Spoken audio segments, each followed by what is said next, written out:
life, have a good career, housing, and a life of dignity.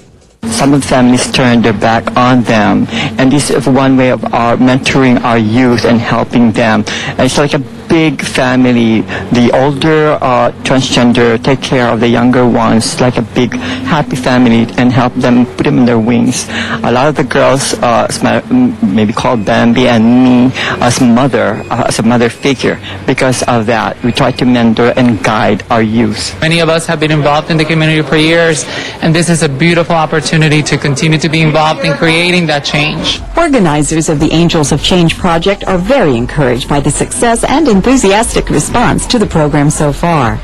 But they are also mindful of the work that lies ahead. One thing that really needs to be done is for other people to understand the needs of transgender youth and the importance of people to become involved and to making a difference. We are not able to make a difference by ourselves. We are a very small minority, and we definitely need the help of our allies to make changes, productive changes for our youth, who are our future.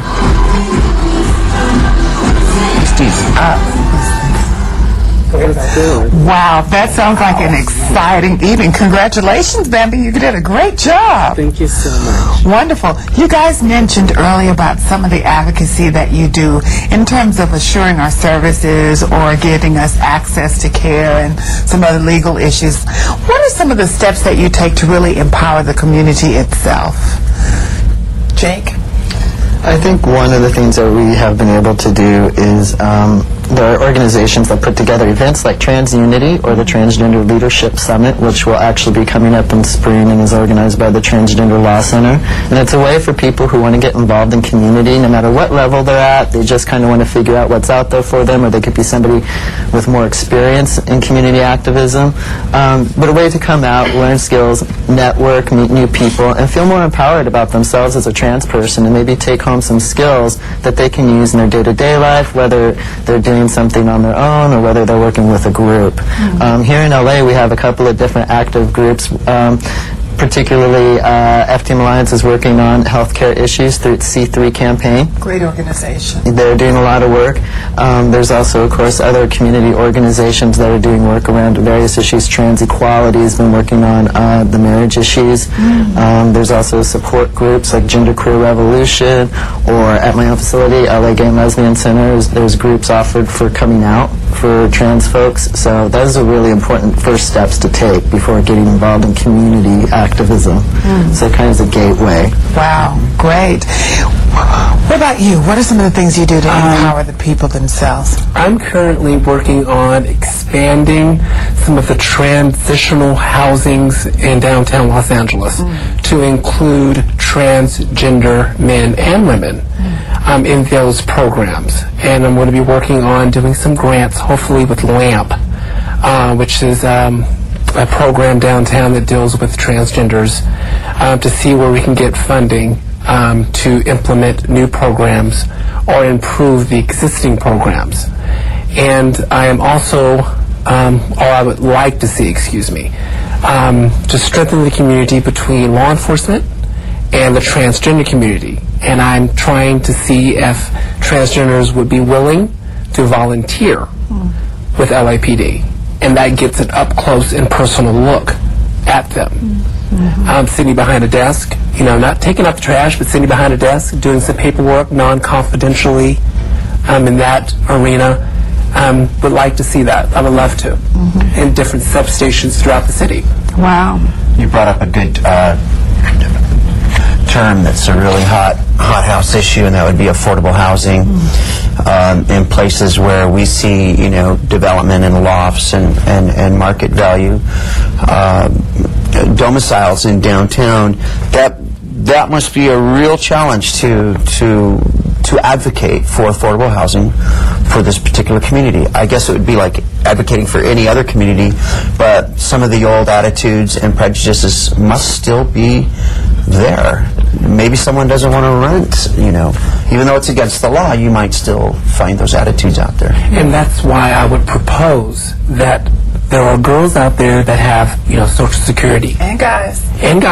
and guys that have Social Security, but they don't have the Section 8. And it's difficult to come up with that last month's rent to combine to move in. So I'm thinking of a pilot program where I would meet with managers and owners and to see if they would waive that temporarily. And they would add on to their monthly rent until the first and last is actually paid off. And they can actually have a place to stay. And I believe that there are people in the community that are willing to do so. These issues sound very diverse, and there's so many layers to them. I know that as an advocate myself, that there's so many layers. So for the average person that's watching this show today, what's the take-home message that you'd like for them to know about transgender people beyond all of the levels of advocacy and the social and the political issues?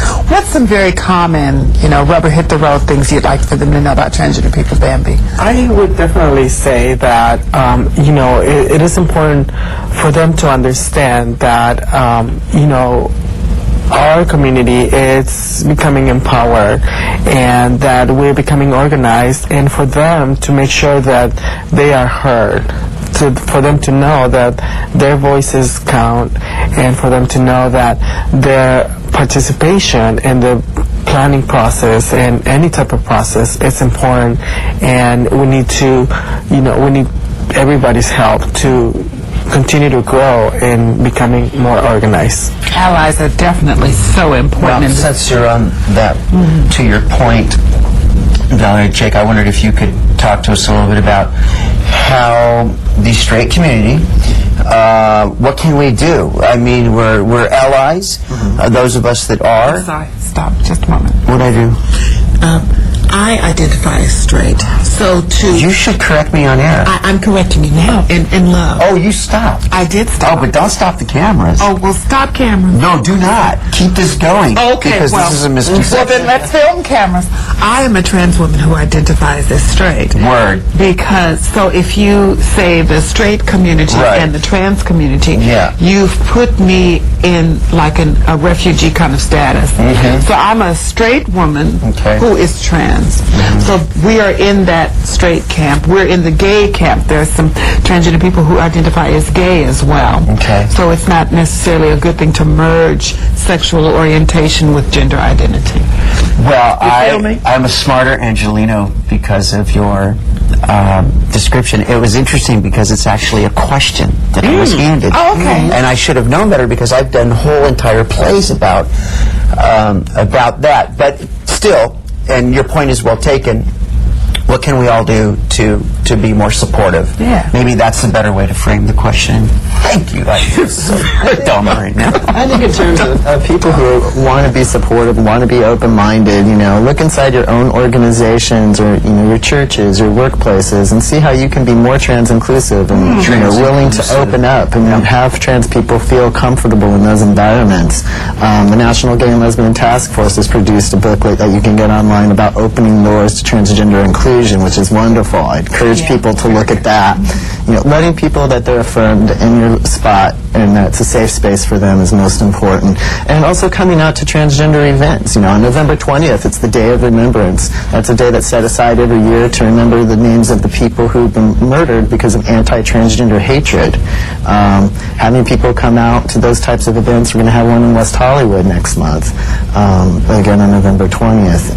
Participating in those types of events and getting exposure to transgender culture, in the community, the diversity of the community. And I think people can start to realize that there are a lot more similarities than differences, and maybe some of those fears will kind of subside. And even through tragedy, we can be united, but that's not the entire focus of what you do, as we saw Bambi's video.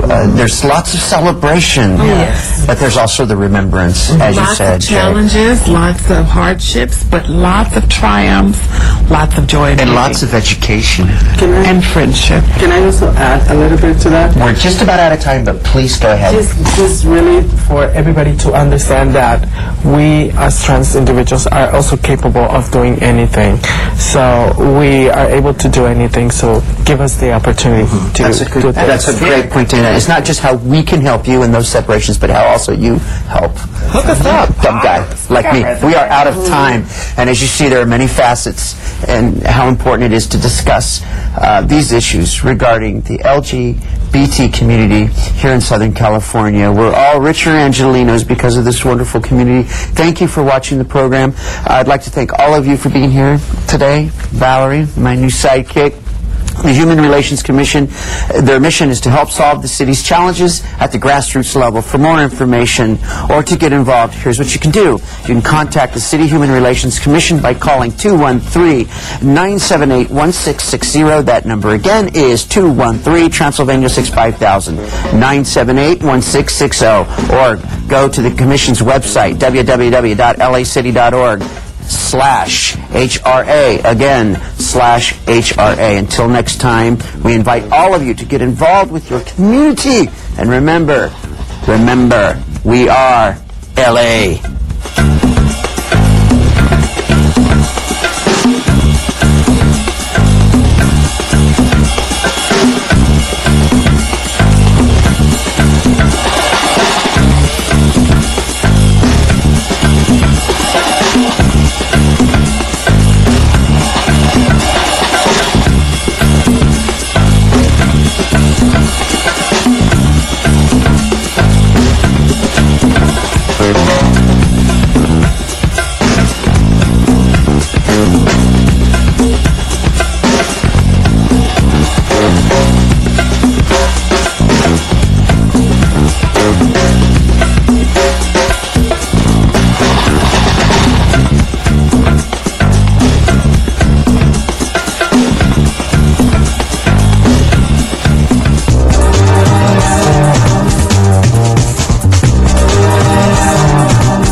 LA City View Channel 35. Your city, your channel.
Good morning, Los Angeles, and welcome to the City Council meeting for March 25th, 2009. It is Wednesday, and we are here in the John Ferraro Council Chamber, room 340 of City Hall.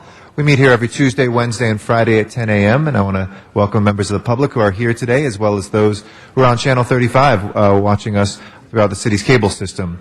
Channel 35 broadcasts us live each day that we're on, as well as rebroadcasts us in the evening on Channel 35. We're also available on the internet at lacity.org, which is a great starting point for information about the city and city services, departments and elected officials, other ways to improve the quality of your life here in Los Angeles. We also archive our past meetings there online at lacity.org as well. Our agendas are available online there or in person here in the council chambers or in our city clerk's office, made available 72 hours in advance, 24 hours in advance for our special meeting items. Lastly, you can always listen into our council meetings by calling a number on your telephone. That's 213-621-CITY, and that service is called Council Phone, and you can listen in not just to our full meetings here, but our committee meetings as well.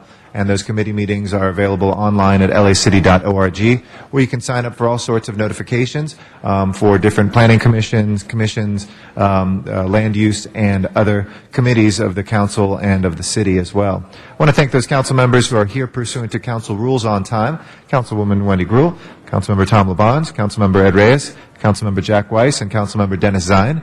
That gives us right now 6 members. We are waiting 4 more to constitute 10 or 2/3 of our body and have a quorum. We have Mr. Rosendahl excused today and Ms. Perry excused. Mr. Cardenas is excused to arrive at 10:30, but other than that, we are expecting everybody. So the following council members are now late. If they will please make their way down immediately to council chambers so we can begin the people's business. That's Councilmember Alarcon, Councilwoman Hahn, Councilmember Huizar, Councilmember Parks, Councilmember Smith, and Councilmember Wesson. We are awaiting your presence here in chambers. Today is the first day that, thank you, Mr. Huizar. Today is the first day that we can take testimony from San Pedro City Hall, and we welcome any of our constituents who are there. We also have the ability to take testimony from Van Nuys City Hall, and we take our council meetings to Van Nuys usually on the first Friday of the month in our efforts to bring City Hall closer to all people. You can also sign up for podcasts of these council meetings at lacity.org. And in the meantime, we will begin our meeting shortly. I want to thank everybody for their patience while we await the late council members. Again, council members Alarcon, Hahn, Parks, Smith, and Wesson. We have 7 members with Mr. Huizar now here, so as soon as we have 3 more, we will begin this meeting. Thank you again for your patience. If we don't achieve a quorum in 5 minutes, we will not have a meeting today. Thank you.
and Alarcon. We are waiting 2 more members. If we do not get them in the next couple minutes, we will cancel the meeting. Thanks.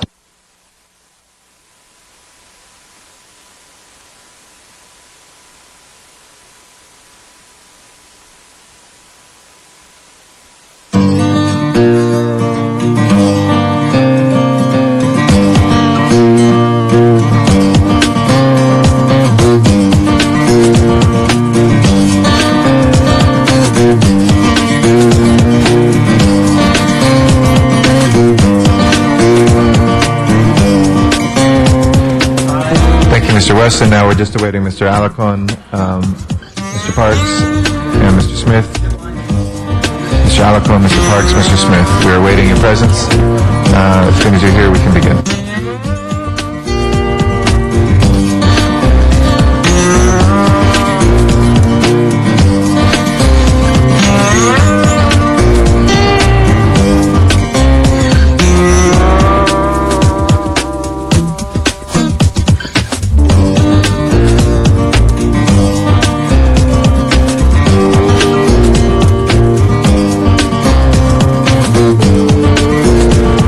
Mr. Cardenas, who was excused to arrive at 10:30, is here early. Thank you, Mr. Cardenas. That achieves a quorum. We're still awaiting Mr. Alarcon, Mr. Parks, and Mr. Smith, but we do have a quorum. So, Madam Clerk, if you'll please call the roll. Alarcon, Cardenas, Gurohan, Weezer, Labange, Parks, Perry, Reyes, Rosendahl, Smith, Weiss, Weston, Stein, Garcetti. 10 members present and a quorum, Mr. President. All right, first order of business. Approval of the minutes. All right, Mr. Weiss moves and Mr. Reyes seconds. Without objection, those minutes will be approved. Next order of business. Commendatory resolutions for approval. All right, Mr. Cardenas moves and Ms. Gruhl seconds. Without objection, those two will be approved. If we can run through the agenda, please. First items on the agenda are items noticed for public hearings. Item number 1 is an ordinance, and I believe 12 will be present today. Do you wish to hold that on the desk? Let's hold the ordinance on the desk, please. Next items are also public hearing items 2 through 7, and the recommendation for council action is to open the hearings and continue the hearings and ordinances to April 15th. Okay, without objection, colleagues, we'll go ahead and open those hearings and continue the ordinances to the 15th of April. And I'm sorry, Mr. President, I believe there's a card on item number 6. Okay, let's call 6 out special for a card from the public, and the others we will continue. Next items are building and safety items, and the department has recommended that items 9 and 11 can be received and filed inasmuch as the liens have been paid on those two. Okay, and anybody wishing to call any of the others special? If not, we'll move to receive and file 9 and 11 and move the other ones. Please open the roll, close the roll, and tabulate the vote. 11 ayes. Those are approved. Next items, please. Next items are items for which public hearings have been held, items 14 through 23. Item number 14 is a commissioner. Do you wish to hold that on the desk? Yes, please. Let's hold that on the desk, and I'd like to call 23 special. 60. Hold on. We'll get you. Sorry, Madam Clerk, were you going to say something else? I'm sorry. Item number 15 is an or. Do you wish to hold that Yes, for please. 12? And then Mr. also- Labange, you said 16? Okay. And then also reports have been submitted on item number 19 and 23. And I believe on item number 17, that was continued in committee, and I don't believe the committee report is going to be submitted today, but I don't have a date for continuation on that. Okay. 2 weeks? Okay, that would be then April 8th. Okay, Ms. Gruhl? Mr. Parks wanted it to be April 8th on number Okay. 17. All right, And you we'll called continue that. 23 special? 23 I did, yes. Great. Ms. Hahn? Thank you. I need item 20 continued to April 7th without April objection. 7th, okay? If there's no objection, we will continue item 20 till the 7th of April. Any other specials, colleagues? If not, if we can take the balance up, please open, accept, we'll hold the ordinance, right? We did that. Let's go ahead and open the roll, close the roll, and tabulate the vote. 11 ayes. Those are approved. Next items, please. Next items are items for which public hearings have not been held, items 24 through 29. 10 votes are required for consideration. If there's no objection, we will consider those items before us. Do we have any cards from the public on those?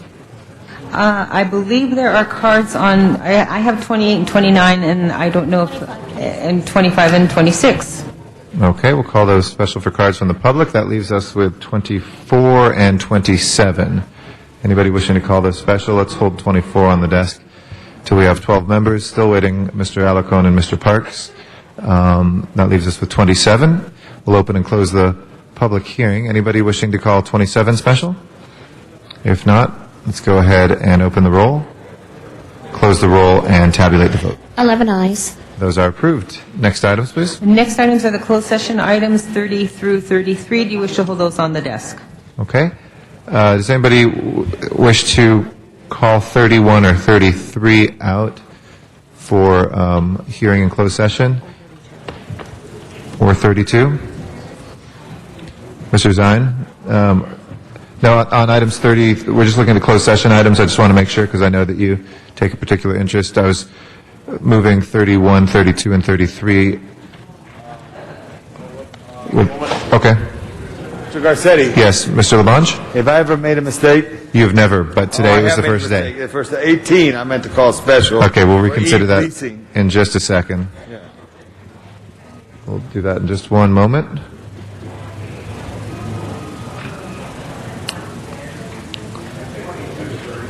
We're going to hold 30 for closed session, but 31, 32, and 33, I would, okay. All right, so let's go through those items.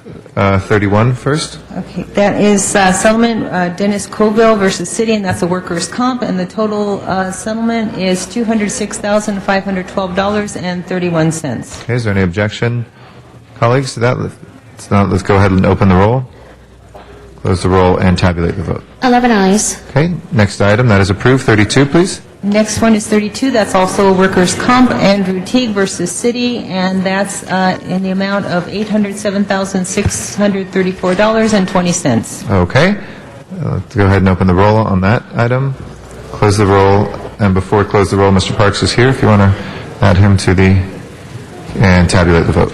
12 ayes. And 33? And 33 is a workers' comp, and that's Jennifer Howlett versus the City, and the total settlement is $360,402.18. Okay, let's go ahead and open the roll, close the roll, and tabulate the vote. Okay. 12 ayes. That is approved. Let's hold 30 on the desk for closed session, and if we can take up 1, 15, and 24. Mr. President, item number 1 had a card on that. Oh, sorry, that's for a card? All right, let's hold that then for cards. If we can take up 15 and 24 now that we have enough members for the ordinances. Please open the roll, close the roll, and tabulate the vote. 12 ayes. Those are approved. And number 18, if we can move to reconsider that for Mr. Labange. 18 and 22, if you would, sir. And 22. Okay, please open the roll on 18 and 22 reconsideration, close the roll, and tabulate the vote. 12 ayes. All right, we'll call those special for Mr. Labange on both of those items. And Ms. Hahn, before we take our public comment, I think you wanted to say something, Ms. Hahn? Did you want to say something before public comment? Yes. Now? Please. Oh, thank you, Mr. President. I'm very happy to announce today that City Hall is coming to San Pedro. And today, using video conferencing technology, residents of the harbor area, which I understand about 20 are there right now, are going to be able to speak to this city council without having to get on the 110 freeway and come down here. You know, and I think that's one of the issues that I've been acutely aware of since I was elected in 2001 is actually how far away San Pedro and Wilmington and the harbor area cities are from downtown Los Angeles, and sometimes it's difficult for people to take a day off work, come down to City Hall, find parking, and speak to us on an issue that really does impact their lives. So we've been doing it in Van Nuys for the last couple of years, and it's a great way for people to have their voice heard here in the City Hall chambers without having to leave their homes. So I really want to thank all the staff for setting this up. I know it's not easy, but I'm very excited that the technology does exist. Where we can hear people's voices from different parts of the city of Los Angeles. And just to remind everybody, this will be available in the San Pedro City Hall on our city council days, which are Tuesday, Wednesday, and Fridays, starting at 10 a.m. And again, come on down. There's nothing special that has to happen. Go to the San Pedro City Hall down there at Beacon and 7th and have your voice heard. We do listen. We do pay attention. And what you have to say actually does really matter to us. So welcome to all of you who are there right now. And we encourage people to have their voice heard here at City Council. Thank you very much. And with that, let's hear our first speakers who happen to be in San Pedro. Lana Calhoun is our very first speaker. A very good morning to you.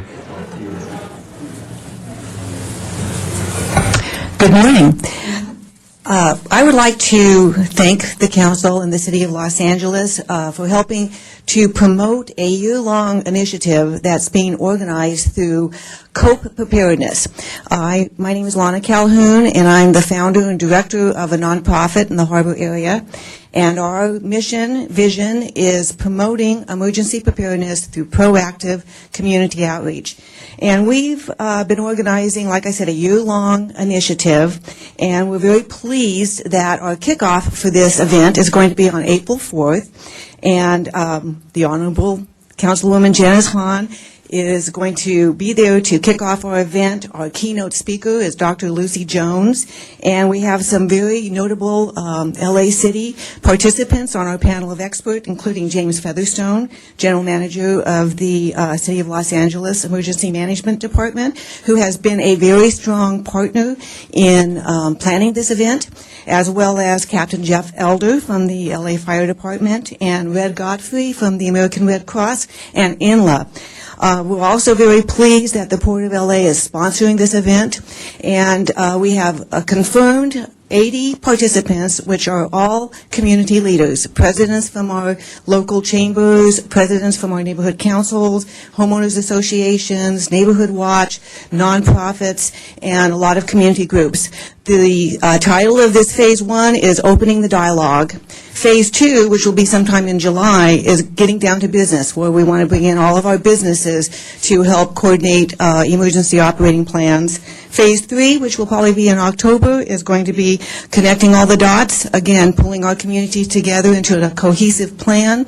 And then the final phase will be probably January 2010, and that's going to be pulling it all together. So I just want to say thank you to the city for supporting this initiative, and to let you all know it's coming along great. And if any of you would like to come, we'll find a few more extra spots for you. Thank you. Thank you so much. And you look great down there in San Pedro. Our next speaker is Nancy Time, also in San Pedro.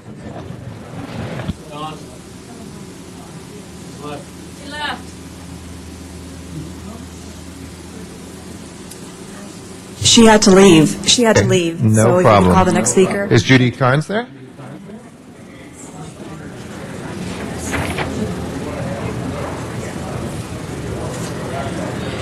Good morning, council members, Good morning. residents of the City of LA, and concerned citizens. I'm here to publicly thank Councilwoman Janice Hahn for her ongoing support of animal issues in the harbor area and beyond. And Councilwoman Hahn had the courage to ask tough questions during the confirmation hearing in City Council chambers of General Manager, LA Animal Services General Manager Ed Boakes. And I am here to personally apologize for all of the problems, or some of the problems that subsequent to her questioning by members of the so-called humane community. Councilwoman Hahn has been vindicated. Her questions were valid, and God bless her. She has fought the good fight to keep our animal issues in front of the public. And now, Councilwoman Hahn, I'm contacting you once more to ask, we're hearing nasty rumors that the Harbor Animal Shelter is going to be closed, possibly temporarily, possibly permanently, during this budget crisis. And we want, it just opened in June, I believe it was June the 23rd. We need the shelter to remain open. There are other ways of getting funding. Councilwoman Hahn, members of the City Council, we need your help. First of all, to stop this rumor and reassure the employees and the citizens down here that there will be no closure of this brand new, very lovely facility.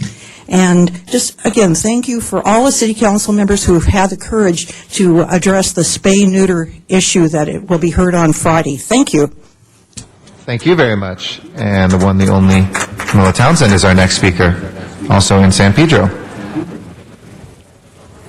Good morning, City Council members, our President and Councilwoman Janice Hahn. Thank you so much for giving us this wonderful opportunity via the electronic media and modern technology to communicate directly with you. I've made the trip to City Council many times, as you know, and that's also very exciting, but it's wonderful to have everybody here today.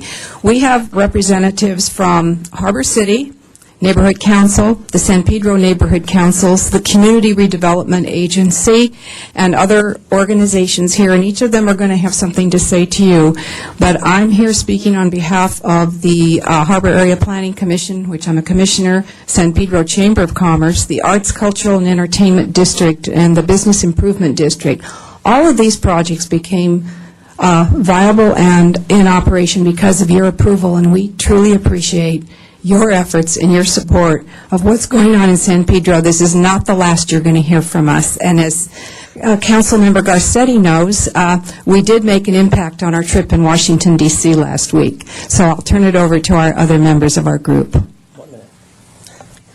Hello, Irene Mendoza. I'm a San Pedro resident and a member of the Board of Directors of the San Pedro Chamber of Commerce. Councilwoman Hahn, members of the City Council, thank you so much for giving us, residents of the Harbor area, an opportunity to have a direct voice to your meetings.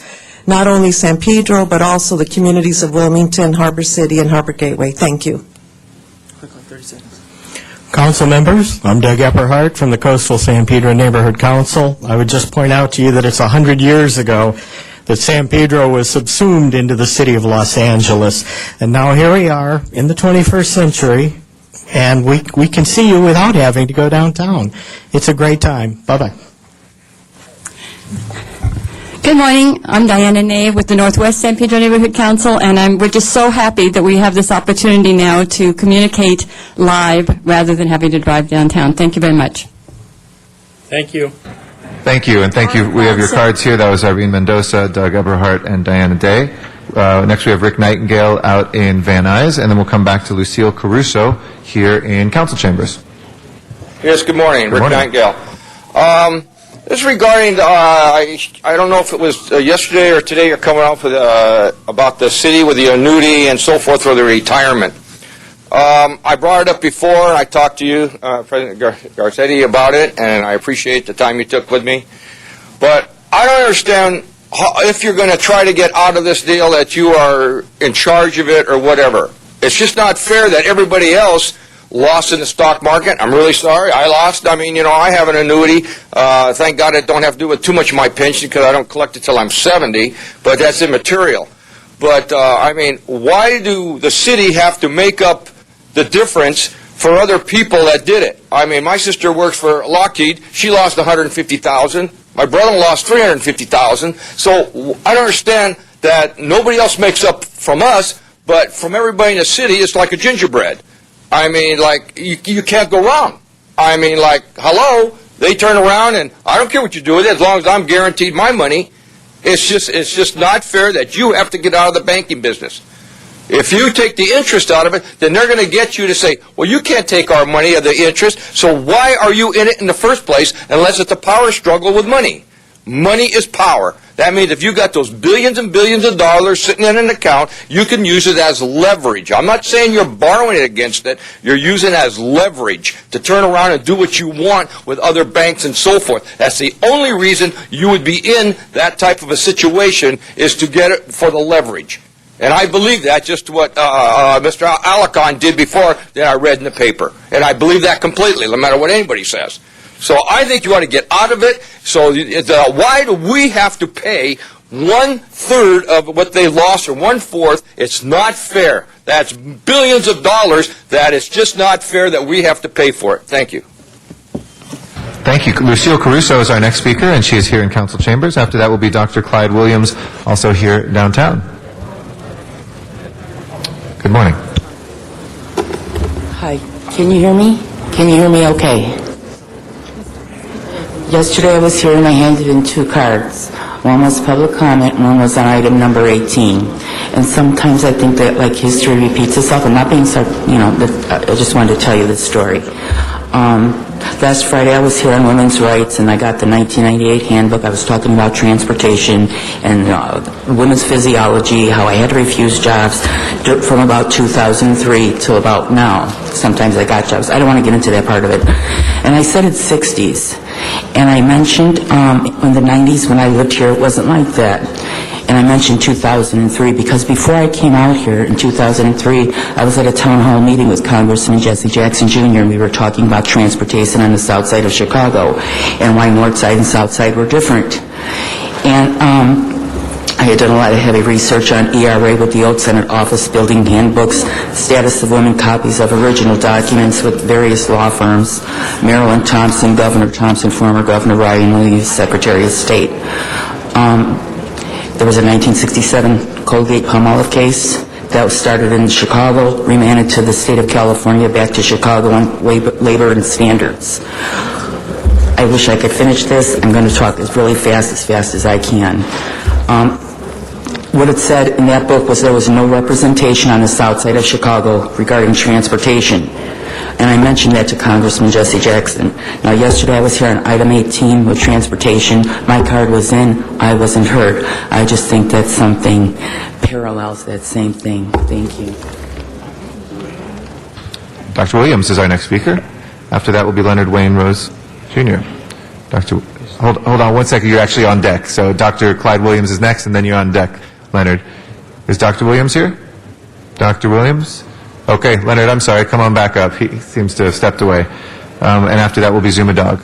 Leonard Wayne here. I'm here to talk about two movie coming up this week, there's another movie coming up, Knowing. Last Saturday, me and my brother Joseph and Arthur Blessed and his wife Lori, Lori Crouch was there at Pastor James Reeve at Faith Community Church. Pastor Jim Reeve going to be having Channel 9 every Saturday morning, 9 a.m. The movie The Cross coming up this Friday nationwide. How Arthur Blessed was in all kind of walk of life. Hell Angel in Pomona, Hollywood, and Griffith Park, and hippies and smoked pot and marijuana and around the world. He witnessed to them and brought them to Jesus, and he carried the cross around the world, 38,000 miles, 1,000 miles away. He went millions and millions of people back to the Lord, and then and a good movie about his life, 38 years, and Channel 40 this Friday, they're going to show China Theater, this Friday, and see what celebrity and what the other movie star, and Knowing movie, AMC Theater, in time, 50 years past, present, and future, the sun and melt the earth, and all the entire world will die, and sea, ocean, come at the at the end time in the near future. And this I tell you about what the Knowing the movie, how the sun will close to the earth, 10,000 temperature melt the earth, and how the sun will melt the earth, and sea will melt the earth and kill a life of many people. And they're showing that Knowing, and people are sad and depressed and everything. And this what you want to give. Thank you. Yeah, why don't you hand up to if one of the sergeants at arms doesn't mind taking that, we'll make sure that we get that around. Thank you very much, Leonard. We appreciate your comments today. Did Dr. Williams come back? If not, okay, we'll pass on that again. Zuma Dog was our next speaker then, and then Arnold Sachs will follow Mr. Dog. First of all, San Pedro looked great. I'm going to have to start going out there. Wait a second. We'll hold your time, but you better not say Pedro to a bunch of San Pedrites. She already said it. I was just being combative. But yes, I got to start heading out there. It looks great. And I want a curtain just like those people. Okay, now, on American Top 40, my name's Zuma Dog, LA's Bamboozle Buster, shining light on political shadiness. Now, I realize I come in here very cranky sometimes. I realize you people don't always know the stuff that I know. I think you should know it. So let me explain some things. First of all, 2 words everybody's going to be very aware of in the city. It's the biggest issue I've ever come across. It's only been 3 years. Murillo Maddox. Ladies and gentlemen, if anybody in the city of Los Angeles thinks we are going to be making an upswing comeback now, forget about it. Everybody believes that the LA needs downtown to be an economic hub. That's why they're trying to redevelop it. Murillo Maddox, LA's top developer, downtown developer. Murillo Maddox, the top 2 contributor to Antonio Villaraigosa when he got elected. Murillo Maddox, alert. They are going belly up. They cannot pay their debt. I am here to say, when the banks have to take over, they will find Murillo Maddox has been operating under fraudulent permits all throughout downtown, and the city has been accepting these permits. Now I'm here to say, we have an Enron situation in downtown Los Angeles. Citizens alert. Media alert. Federal alert. The city of Los Angeles is about to go belly under and sink. It will take a federal bailout due to the Murillo Maddox downtown real estate development fraud. Complete fraud. I have inside information. You have no idea how I know this, but now you know this. All right, I saw Dr. Williams come back. Mr. Sachs, why don't you come forward, and then we'll put you on deck, Dr. Williams, after that. We called your name previously, but Arnold Sachs, and then Dr. Clyde Williams. After that will be Candido Morris. Thank you. Good morning, Arnold Good morning. Sachs. Yesterday's LA Times had an article regarding Crossfield Taxiway okayed for LAX by Airport Board. In the article, it states the Crossfield Taxiway is one of the several projects in the first phase of the long-awaited LAX modernization plan. This shows you just how controlling the information that comes to the public's attention is written. First of all, the first phase of the LAX expansion included the Tom Bradley Terminal for under $1 billion renovation.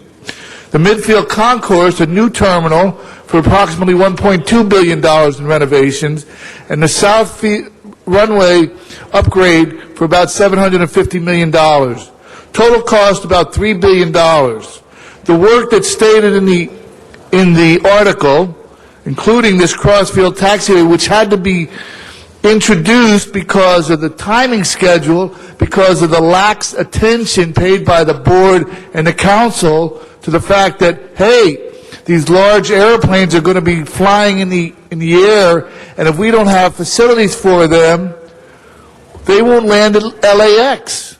And when was Airbus introduced? Around 2005. When did the city council act? Around 2007. 2 years later. When did Boeing get in the field? Around 2005. So the fact that City Council and LAWA sat on their hands for 2 years created this hardship, which caused the gates to be added onto the Bradley Terminal and the Midfield Runway to be added. They spent $41 million for an architect to leave off access to the Midfield Concourse. How can you be clapping your hands when a project goes from $1 billion to $3 billion and nobody steps up to the plate and says, what the hell is going on? Thank you very much. Our next speaker is Dr. Clyde Williams. After that is Candido Morris. Dr. Clyde Williams, 4115 Barrett Road, El Sereno. Tomorrow evening in El Sereno, Caltrans will put on a presentation regarding the State Route 710 gap closure. This is supposed to be a geotechnical survey only at this time. However, they have not provided any of the contract documents regarding what the consultants are to do as to their scope of work and what is to be done. They, in fact, have indicated that this geotechnical study will, in fact, determine the feasibility of tunneling the 710 from south of Valley to the 210.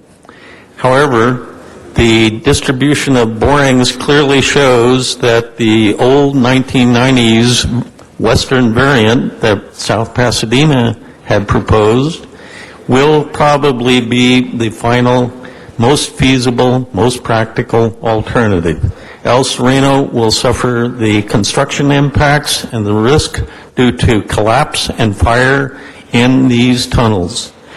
However, we will not receive any benefits. There will be no interchange on Huntington Drive. There will be no traffic reduction for us in Northeast LA. Only South Pasadena and Alhambra will benefit and will not experience any risk because they'll probably go to court to fight any sort of South Pasadena variant. So please be considerate. Tomorrow they are giving their presentation. Thank you. Thank you, Dr. Williams. Candido Maris is our next speaker. After Mr. Maris will be Bretton Boyd.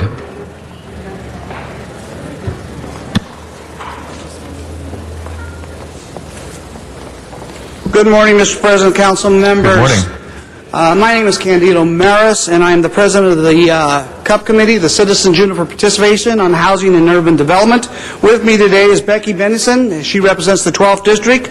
Mary Garcia, she represents the 4th District. Mr. Bill Hubert, who represents the 3rd District.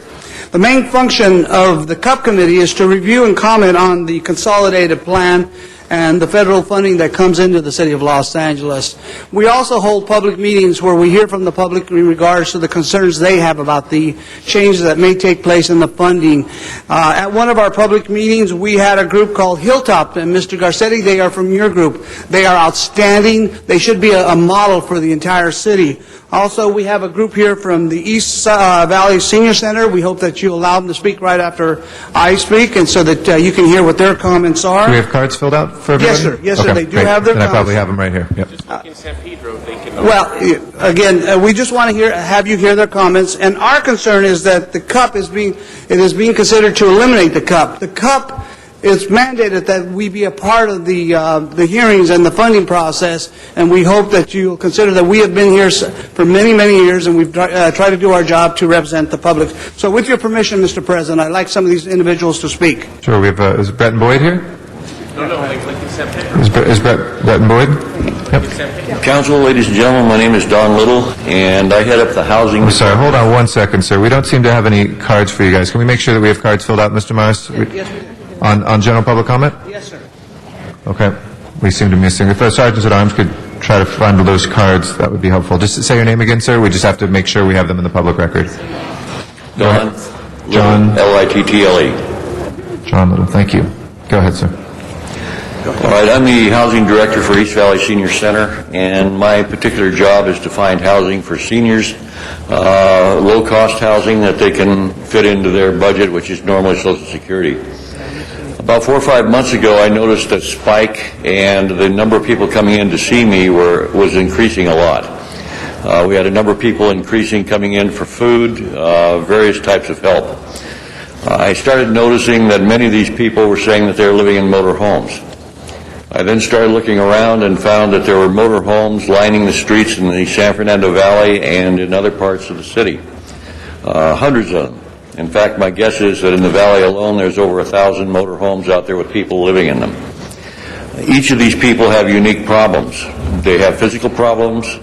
They have problems staying on the streets because of activity from parking enforcement. They can't put their jacks down to stabilize their motor homes.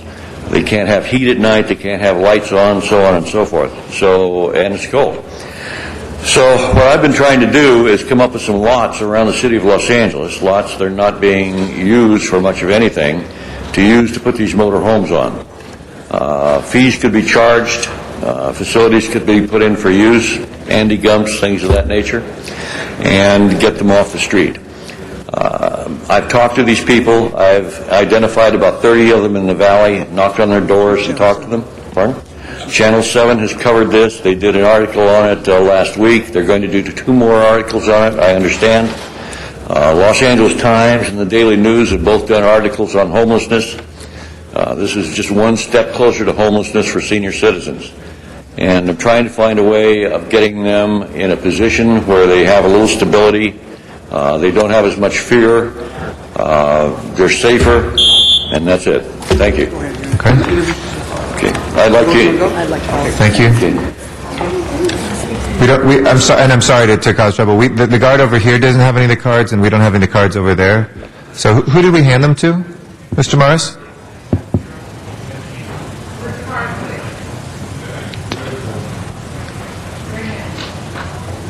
If you don't mind, just go ahead, the next speaker, but if the next ones could fill them out, because we don't have any record from any of the sergeants of those cards, so our apologies. Go ahead, ma'am, I'm sorry. Okay, I'm Sherry Revord. I'm the Executive Director of the East Valley Senior Center, the senior center that benefited from Councilmember Wendy Gruhl's efforts to get us a new building. Thank you. We're very concerned about this senior homelessness problem.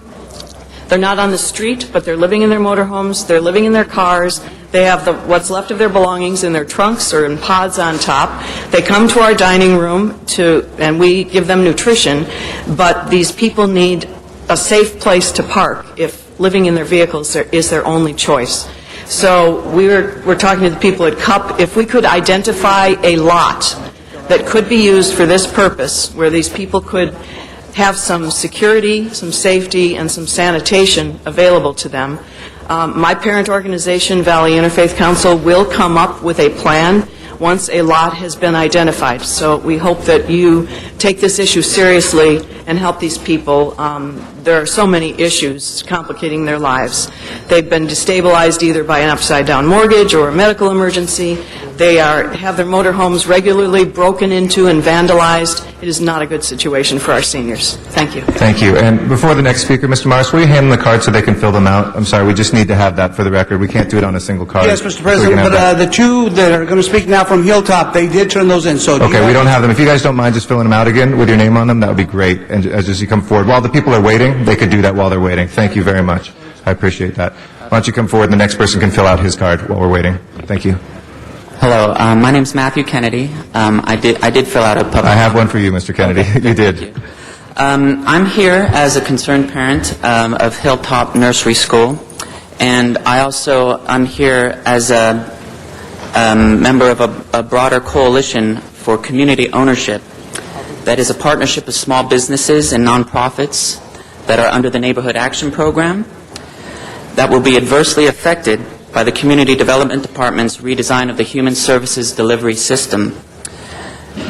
I'm here at the invitation of the citizens' units for participation who have been graciously listening and supporting our cause. Our item is not on the agenda today, sir, but is scheduled to become before the HCED and this council next week. So I want to urge all the council members to please check your emails and your mail.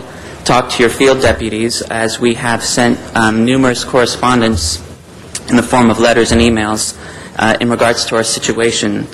And I just wanted to let you know that we look for your support, and we will be back next week in full force to explain further our situation. Thank you very much. Thank you, Mr. Kennedy. And I'm sure you've been in touch with Mr. Carpio and my staff, and we're big Hilltop supporters and fans, and so working very closely.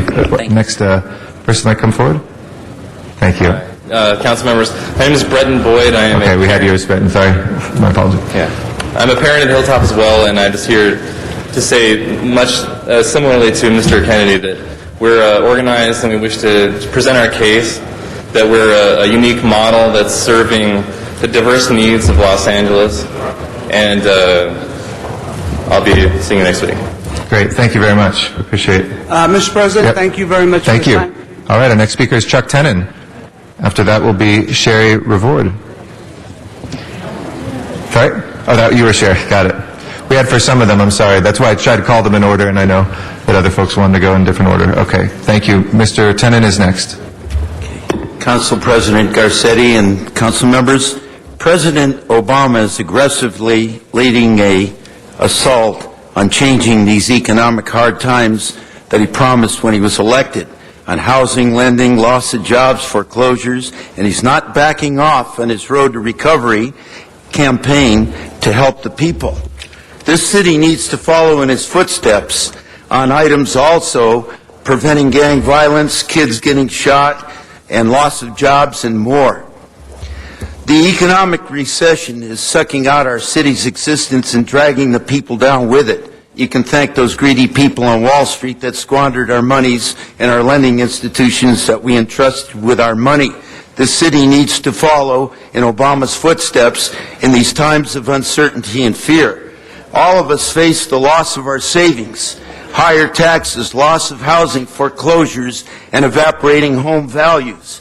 If we don't try to mend it now, it will swallow up this city and drown all the people in it.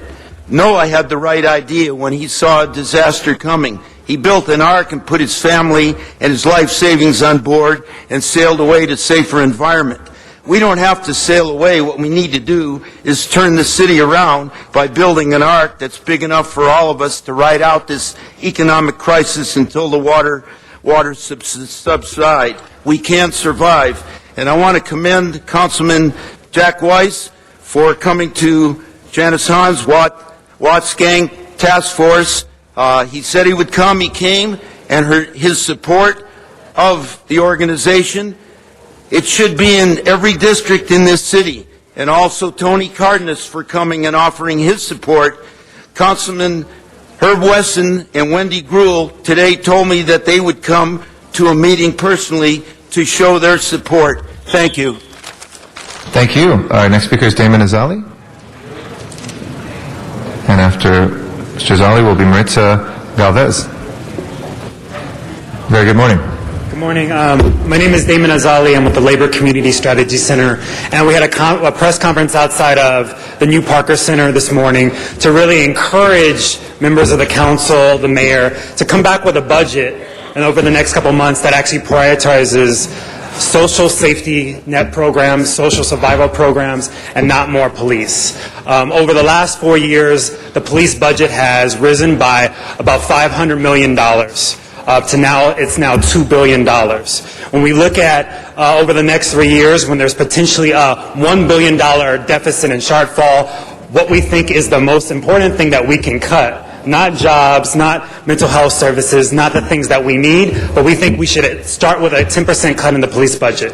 That'll be $200 million that will be able to go to the things that we need, particularly in this economic time. So we encourage the council members to be their best selves, to look forward into a way that is actually going to make our community structurally safer, not by occupation, not by suppression, but actually by programs that will help us be more sustainable. Thank you.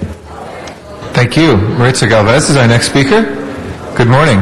Good morning. My name is Maritza. I've presented a couple times in front of you. Good to see you again. Good to see you too. I'm 16 years old. I'm a young person that lives in Los Angeles, and I'm also here with the Los Angeles Coalition Against State Violence.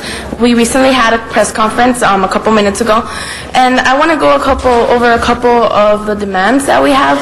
As a young person, I've experienced and I know firsthand that our streets are filled, our concrete is blood-stained, and that our young people every day get locked up. We lead the nation in incarcerating people, which is not right. And right now, we are cutting everything, education, hospital, clinics, everything is getting cut, while the police budget is intact. We're not looking into cutting into that budget and seeing that and seeing where some of that money can be allocated to help our city. What we're asking for today, we're asking for comprehensive youth centers open from 3 p.m. to 12 a.m. at night, centers that will provide services for young people from the ages of 12 to 24, not 6 to 12, that are going to provide them with help.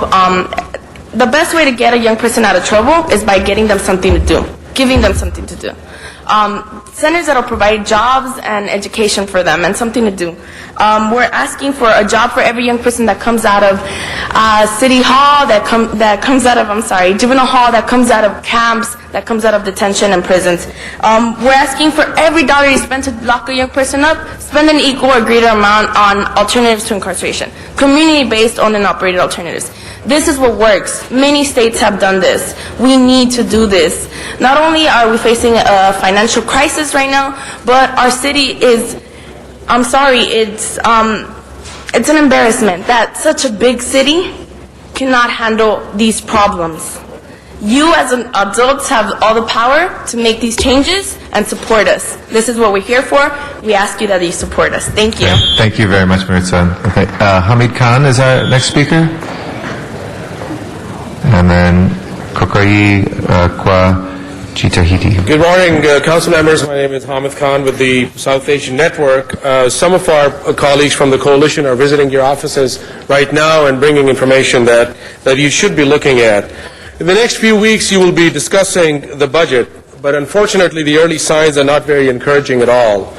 Rather than being proactive in living up to the fundamental principles of human dignity and preserving life by addressing basic necessities like food, shelter, and health care in this time of economic crisis and economic meltdown, there's a rush to shift all these precious resources into draconian enforcement policies and adding more police. What is the city afraid of? That's what people have been asking on the street. Are people going to rise up and demand basic rights? Well, there are millions amongst us whose emotional, psychological, and physical scars are being dismissed. Such actions are experienced as state violence by our communities. Believe us, for us who experience state violence, racial profiling, hate crimes, discrimination in workplace and housing, we speak it from first-hand experience. The Los Angeles Coalition Against State Violence has come together to urge upon you and demand from you, and we will speak out and take actions to defend and preserve life and human dignity. So it's time for this chamber to live up to its standards and its values and do the right thing. Thank you. Thank you. Mr. Kwad Jitahiti is next, and then after that is Kruti Parek. Greetings, distinguished council. I'm here on behalf of the Los Angeles Coalition Against State Violence, and what we are asking residents not only in South LA, not only in East LA, in the Valley, in the West Side, and we are organizing those constituents to refuse the increases in the police budget at a time where we can least afford it, when people are out of work, when people need basic services, and those demands will continue to rise. We must also refuse increased service budget for a department that historically has refused public accountability in so many ways. And so this is a time that we have an opportunity to insert that public accountability in a real substantive way. Over the years, the city has paid millions in taxpayer money, my money, that I work hard for every day, to settle lawsuits for police murder, brutality, and misconduct. In February alone of this year, we paid over $30 million of my money that I work every day for because of abusive tactics by the LAPD. This money could have went towards youth programs, creating jobs, after-school programs, and improving our public transportation. One of the major reasons I feel, and people around Los Angeles feel like these lawsuits will continue and escalate, particularly in these economic times, is because the accountability system of the LAPD is a sham and is a shame.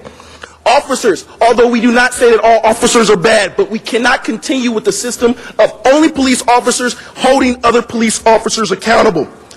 And this, again, allows police officers who have problem records to continue to go out in our streets and brutalize and create misconduct again. We're asking for a change in that. We're asking for more civilian control within the police department in terms of overseeing the practices and procedures of the LAPD, and we want to eliminate the Police Board of Rights. We need the DA to finally prosecute officers who have a history of misconduct and abuse. Thank you. Thank you. Our next speaker is Kruti Parek. Good morning. I have the demands. If I can have somebody please distribute it. Thank you very much for your attention this morning. For anyone that might be speaking right now, I want you to just take a look at these two individuals. Maritza had the courage to come and present to you. I think we need to really turn to them. If we know that there are problems in the street, that young people are dying, and I understand that the reason why you came into office was to protect, right, and to be able to put your dollars where you know it works. Everybody is telling you again and again, please put your money where it works. For every dollar that we spend in enforcement, can we please spend $1 in education? Both of these young people go to a school that's called Free LA High School. And what they do every day is that they learn. And they are engaged in mediation. They're engaged in conflict resolution. They're learning the skills that hopefully they will be in your seats tomorrow. Please invest $1 for $1. For every $1 that you spend in suppression, please spend $1 in education, in prevention. When you're looking at the budget, when you're looking at the police budget, as people are repeatedly saying, take 10% of the police budget and put your money where it works. Thank you very much for your time. Thank you all. We appreciate your comments today. That will close our general public comment. if we can take up the commission appointment and ask Mr. Sweeney if you'd like to come forward here to the table. And that came through our Personnel Committee, Madam Clerk, is that right? Yes, it has had I'd its like to recognize then the Chair of our Personnel Committee, Mr. Dennis Zine. And Mr. Sweeney is learning patience. Mr. Sweeney was here on Monday. We had a meeting scheduled, public safety extended long after the hour of 11:30. So your patience at 10 o'clock, it's now a little after 11, so I appreciate your patience. Mr. Sweeney, you have been interviewed by members of my staff since I was not able to make that, but I appreciate you taking the time to come down for that meeting and want to acknowledge your lengthy career in the field from the White House to City Hall. The Los Angeles Magazine called you a super lawyer, and California Corporate Counsel Edition called you a super lawyer, so you must be a super lawyer to have that title.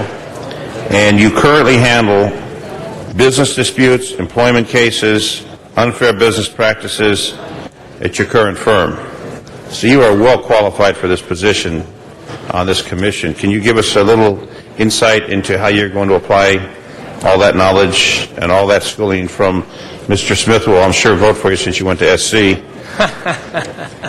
and how that will apply to this commission? Sure, I'd be happy to. I have had extensive experience in practice of law, and I've spent an awful lot of time specifically addressing employment issues. And my understanding is that the responsibility of a commissioner is to hear significant appeals. And my view is that I should be reviewing the record and assuring that people are treated fairly. And that's how I've approached my job, and that's how I intend to approach the job as a commissioner. And also your civic activities. I'm also on the board of the YMCA, West Valley YMCA. I noticed you're on the board of the Hollywood-Wilshire YMCA Board of Directors. Yes, I'm on that board, and big supporters of that board are Councilmember LaBonge and Councilmember Garcetti. And Mr. Smith is on the North Valley YMCA board. Also, Prevent Child Abuse America Board of Directors, Getty House Foundation Board of Directors, and your activities not only within the career of being a lawyer, but extend out into the community to help other people. Yes, I do believe in public service, and I'm fortunate enough as the managing partner of my office to be able to spend time on community activities, and I've gotten an awful lot of satisfaction from doing it, and I hope to be able to make contributions based upon the experience I've had doing that in the past. And also reviewing your resume, I found a way we can help the city budget, which is $400+ million in the wrong direction, is that you've been a volunteer prosecutor for the Los Angeles City Attorney's Office Criminal Branch. Yes, indeed. We get more people to volunteer for free, as you'll be doing as a commissioner. We could help solve the budget problems. Well, you know, unfortunately for us attorneys, we get paid by the hour, and so we can only donate so much free time. But nevertheless, they're an awful lot like me who believe that part of their responsibility as licensed attorneys is to give back and provide pro bono services. And you've definitely done well with that. I want to acknowledge all the activities you've been involved in the community, and that you were highly recommended by the mayor's office and well qualified for this position. And it's a very important commission because we're talking about employment, we're talking about the testing process. The Civil Service Commission approves the testing promotions within the different categories within the 40,000 city employees. So we're talking about people's careers, their livelihood, that of their families. So there's a lot of importance to that particular commission that the mayor's recommended you for. I understand, and I intend to take my responsibilities very seriously. Thank you. Thank you very much. Thank you, Mr. President. Thank you very much, Mr. Zine. Any other members wishing to be heard on this nomination? If not, let's go ahead and take a vote and see what happens. Let's go ahead and open the roll, close the roll, and tabulate the vote. 13 ayes. And with that, it's official. Thank you very much for putting yourself forward, and congratulations. Round of applause for our new commissioner. can take up the next item called special, please. Next item, Mr. President, is item number 1, and that was called special for cards. All right, Mr. Zuma Dog on item number 1. Mr. Dog?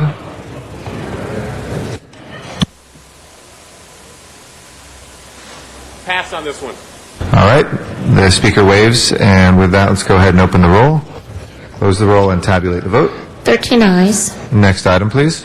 Next item is item number 6, and that was called special for cards. Okay, Jerry Ross on item number 6. Is Jerry Ross here? I see him coming around.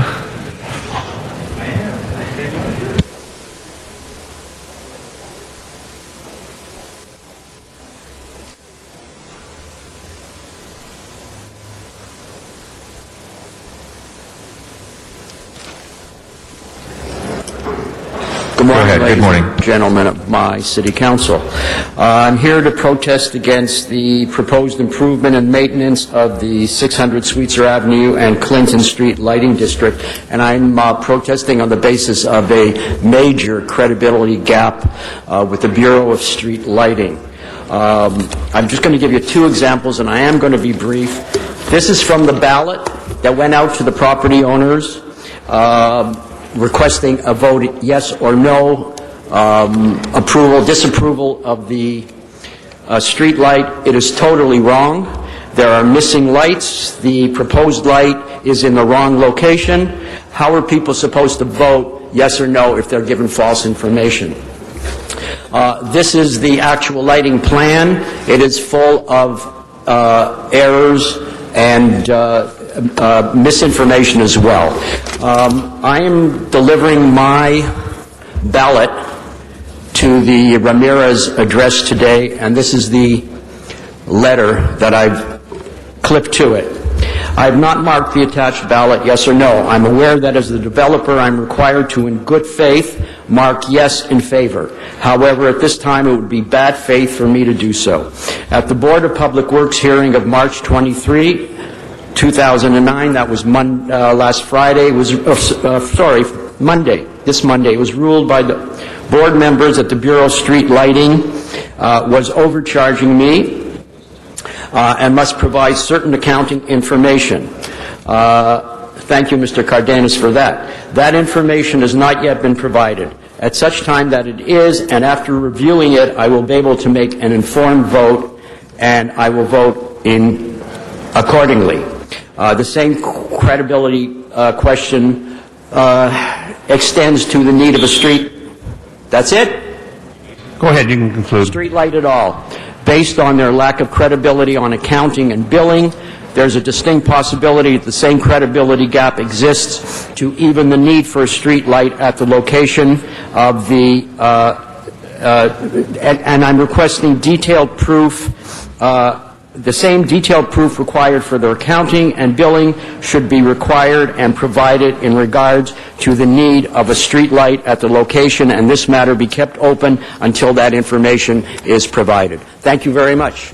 All right, sir, thank you for your comments. The action on this is to continue this till April 15th, continue the hearing. Thank you, sir. So we appreciate your comments, and that's before us to continue to April 15th. Open the roll, close the roll, tabulate the vote.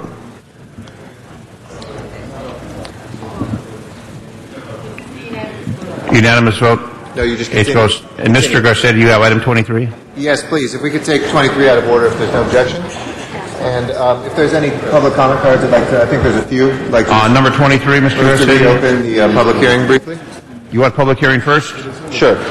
Thank you. All righty. We have a number of cards on number 23. Arnold Sachs. On number 23. Zumadog.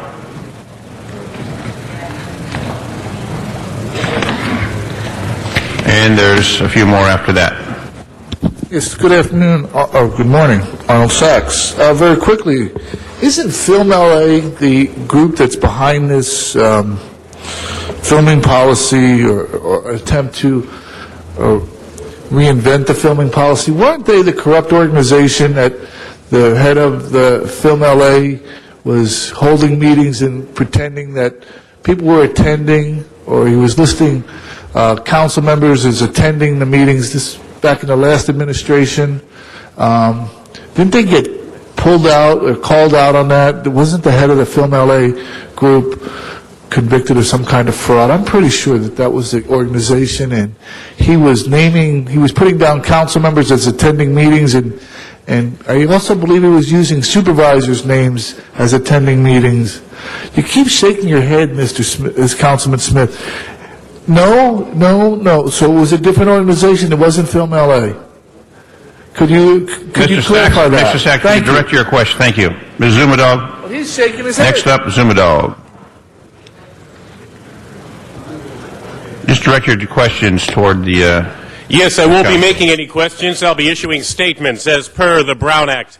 I'd like to address the runaway production situation that this agenda item is about. First of all, implementing Dr. Deming's 14 points, methods for management of quality and productivity. That's number one. First thing it would do is tell you to start a one-stop permit shop to help facilitate the permit process, which I congratulate council, they actually did that.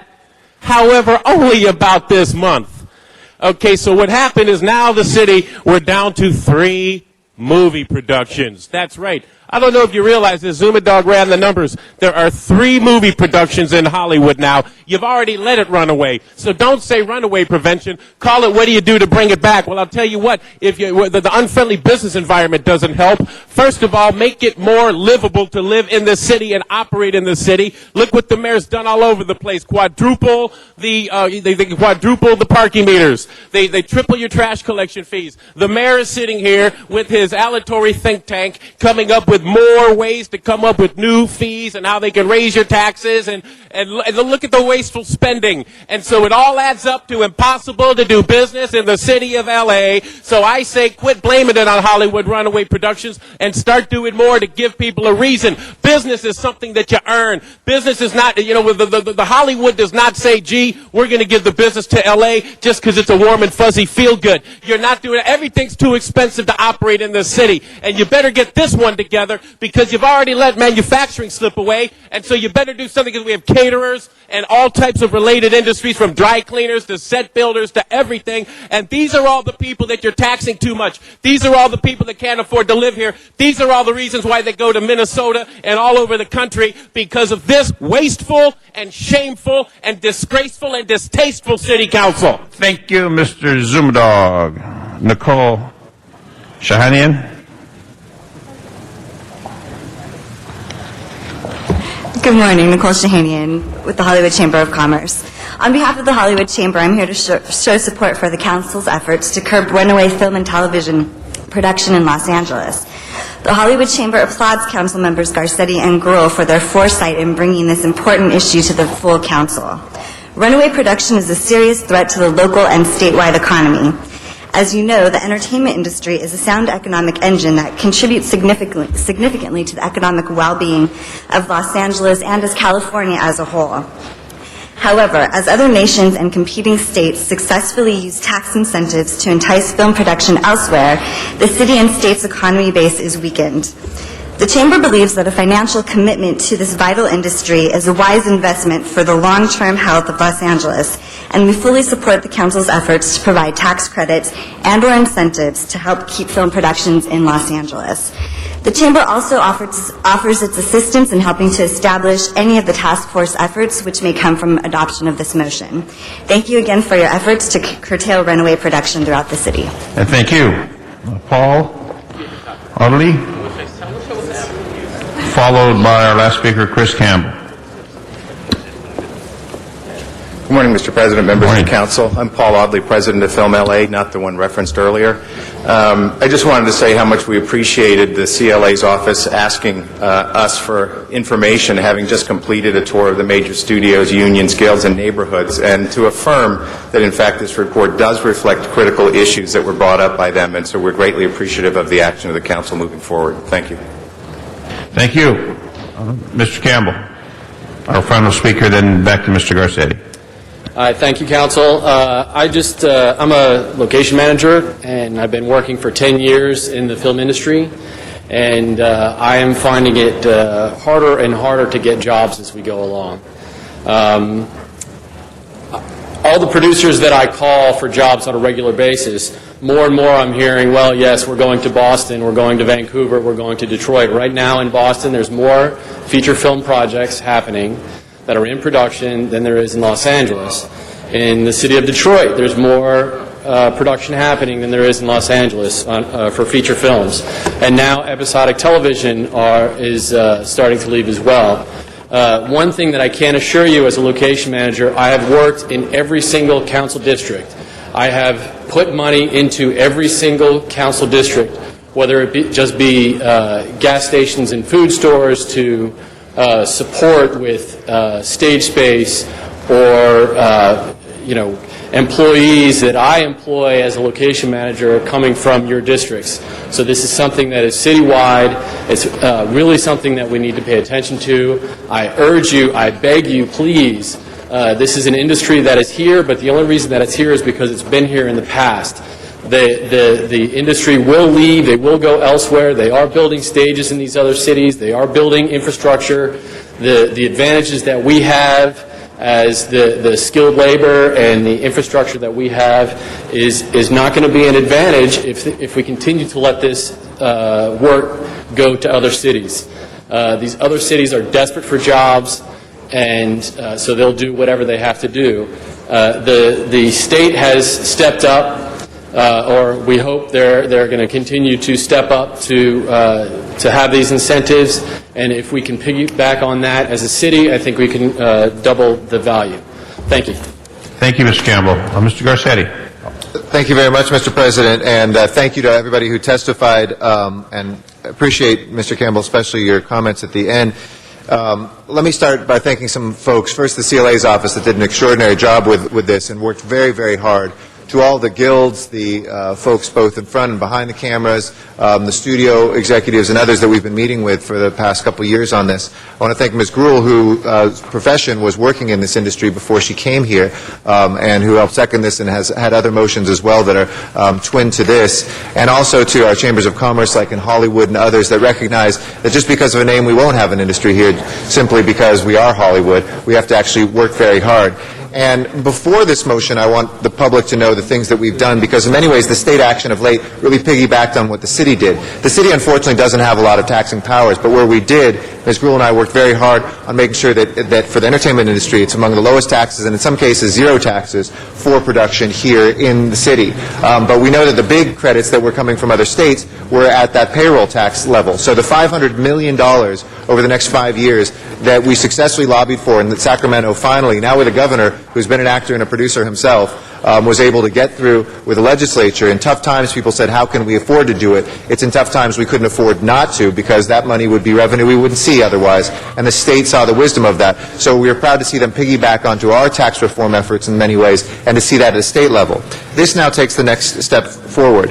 And I introduced this motion, which was continuing much of the work that we've done around here. And I want to thank Mr. Smith and Mr. Rosendahl, whose committees this went to as well, for their hard work on this as well.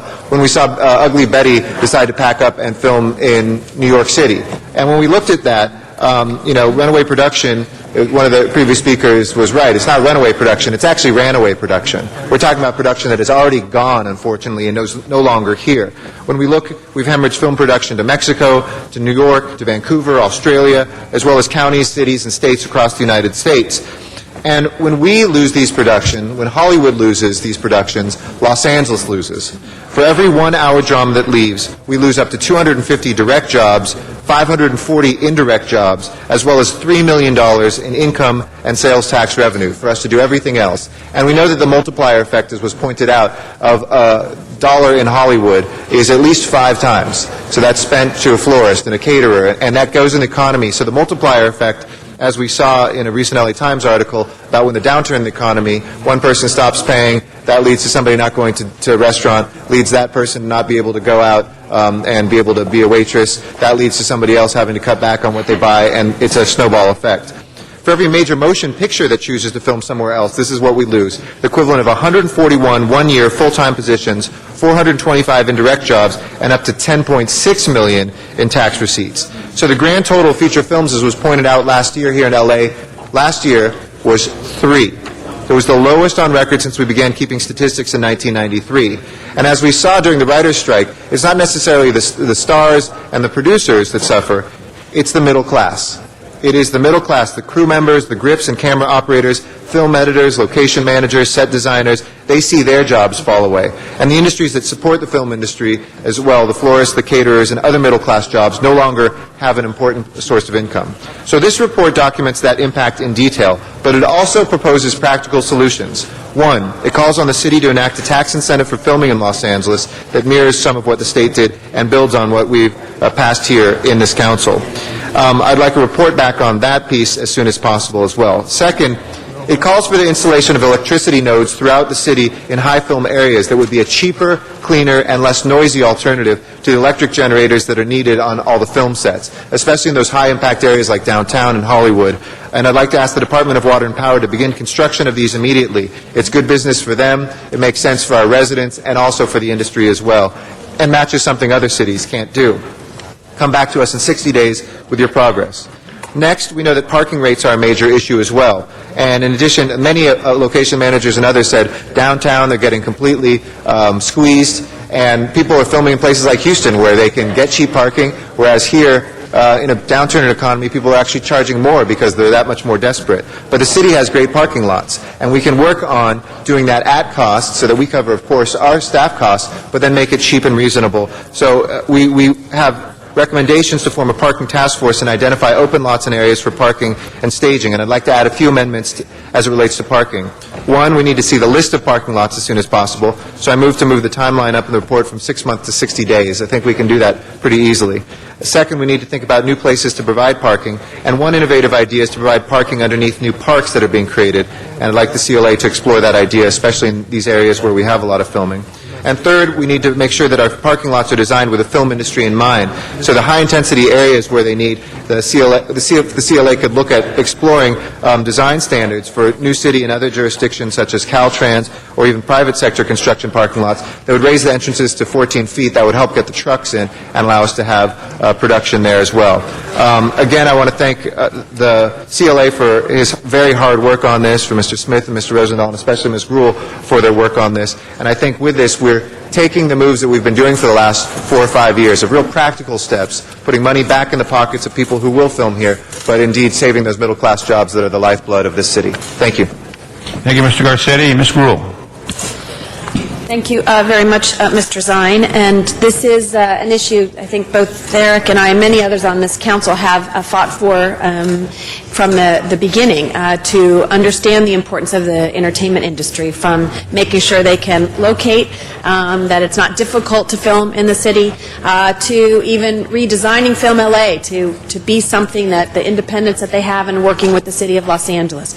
And as indicated, it is a ran-away production. When I worked at DreamWorks and I would ask people, why are you filming in Atlanta at this time? Why are you choosing to film in another country?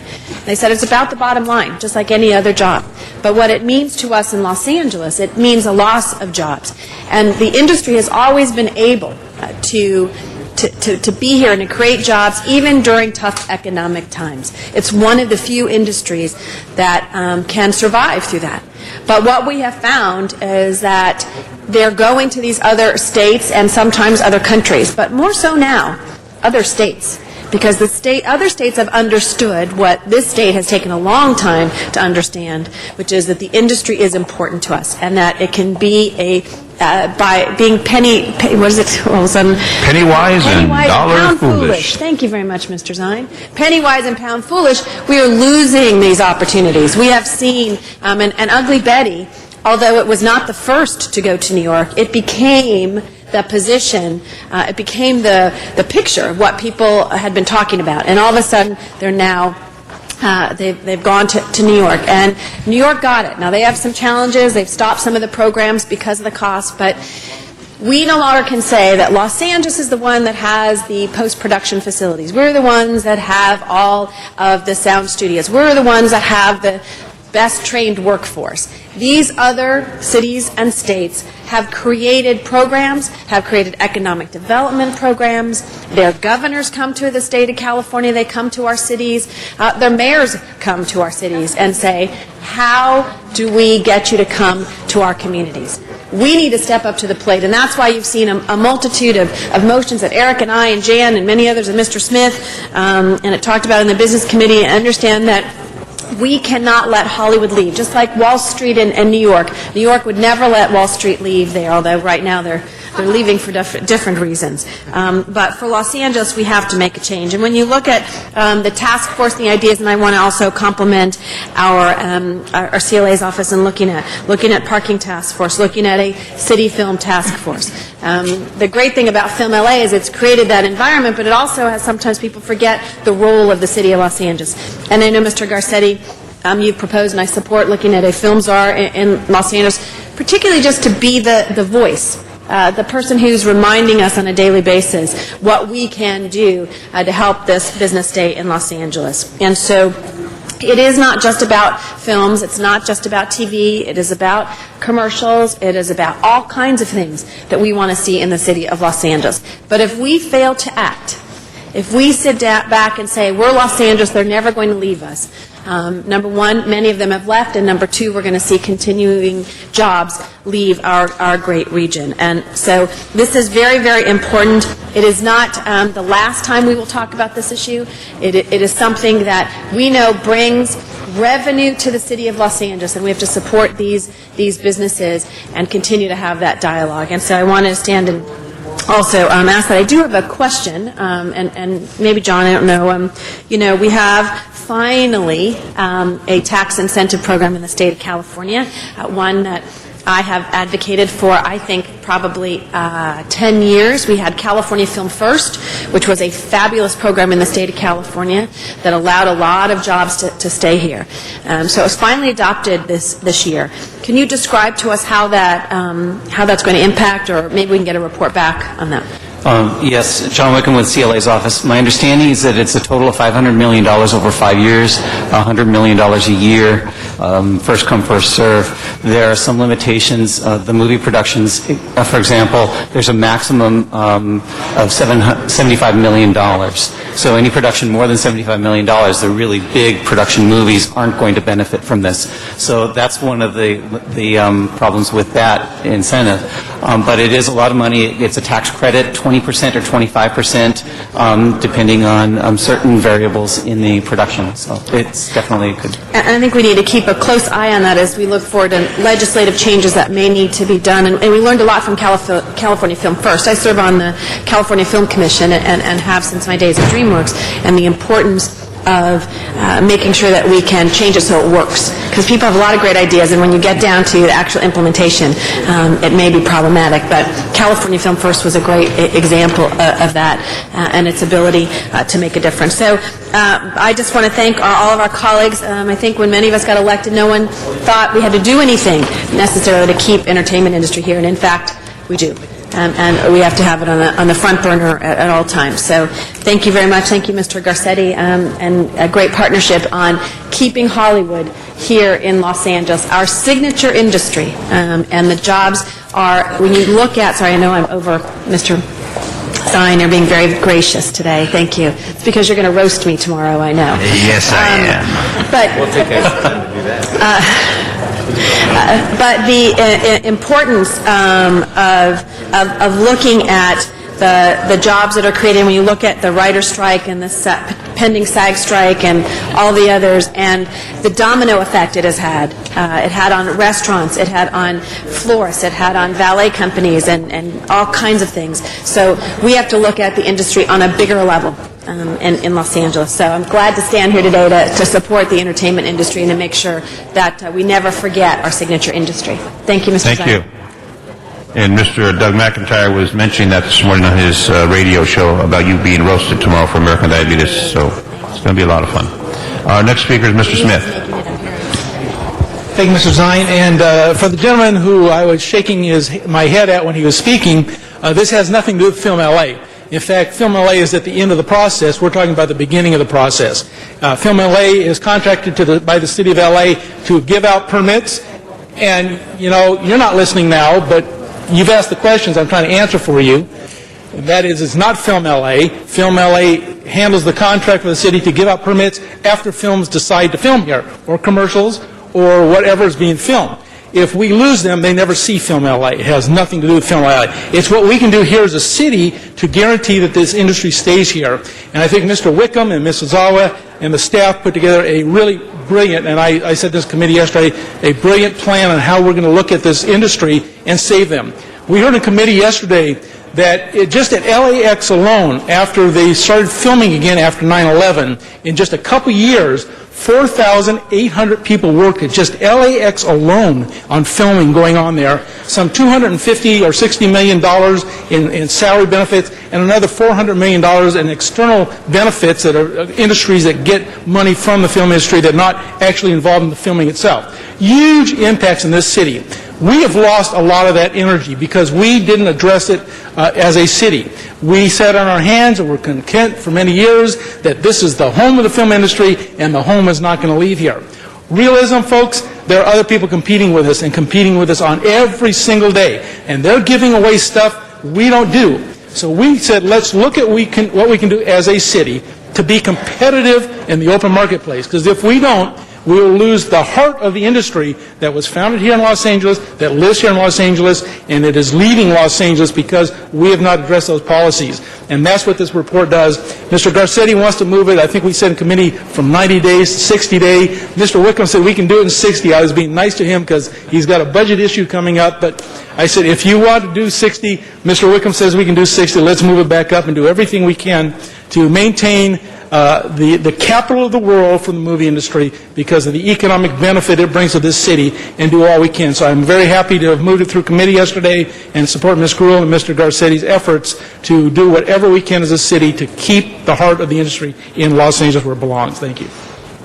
Thank you, Mr. Smith. Mr. LaBonge. Thank you very much, Mr. Zine, and Mr. Garcetti, Ms. Gruhl, thank you. You both have been champions in this here. And Mr. Smith, you've been a great champion for all of this as well, and understanding that. I wanted to just stand and rise. Absolutely, it's so important, John Wickham. We don't let this get away. I mean, how many times have we been here in this point here? How many movies have been filmed in this chamber? I still see Jack Nicholson sitting right there and a bunch of sheep coming in here during Chinatown. Maybe you're too young, John, to see the movie Chinatown, but it was a classic scene. How many times have they filmed in this building? I walked into Henry Fonda right around the corner one day, had a great visit, talked about The Grapes of Wrath being one of the classic pictures of all time. But it's not going to happen unless we make it happen. And each of us should reaffirm our dedication to this industry that does support almost 300,000 people throughout Southern California. And Paul, I want to thank you for your leadership, and Todd from LA Inc. and others. Members, previous at LA Inc., they never went to that convention where they'd have at the convention center where all the film commissions around the country would come and tell them, come to New Mexico and film, come to Tennessee and film. And the LA film people said, we don't know how to be there. Well, you know what? They're going to be there, and they're going to fight for us and invite us to come, because we'll get on that table and we'll work that convention for you to remind people to come here. And I also am going to focus, John, as well after this action, is to make sure our park system is a balance.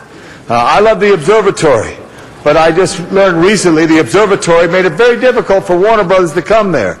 And I thought it all worked out. I thought I had some influence on that, but it was a little challenging. We want to make sure the Park Service is absolutely cooperative in doing their mission of maintaining parks and providing park and recreation, but at the same time, where they can, film there. Because you all know the classic 1955 Rebel Without a Cause, a tremendous film that was made at the observatory, which is signature.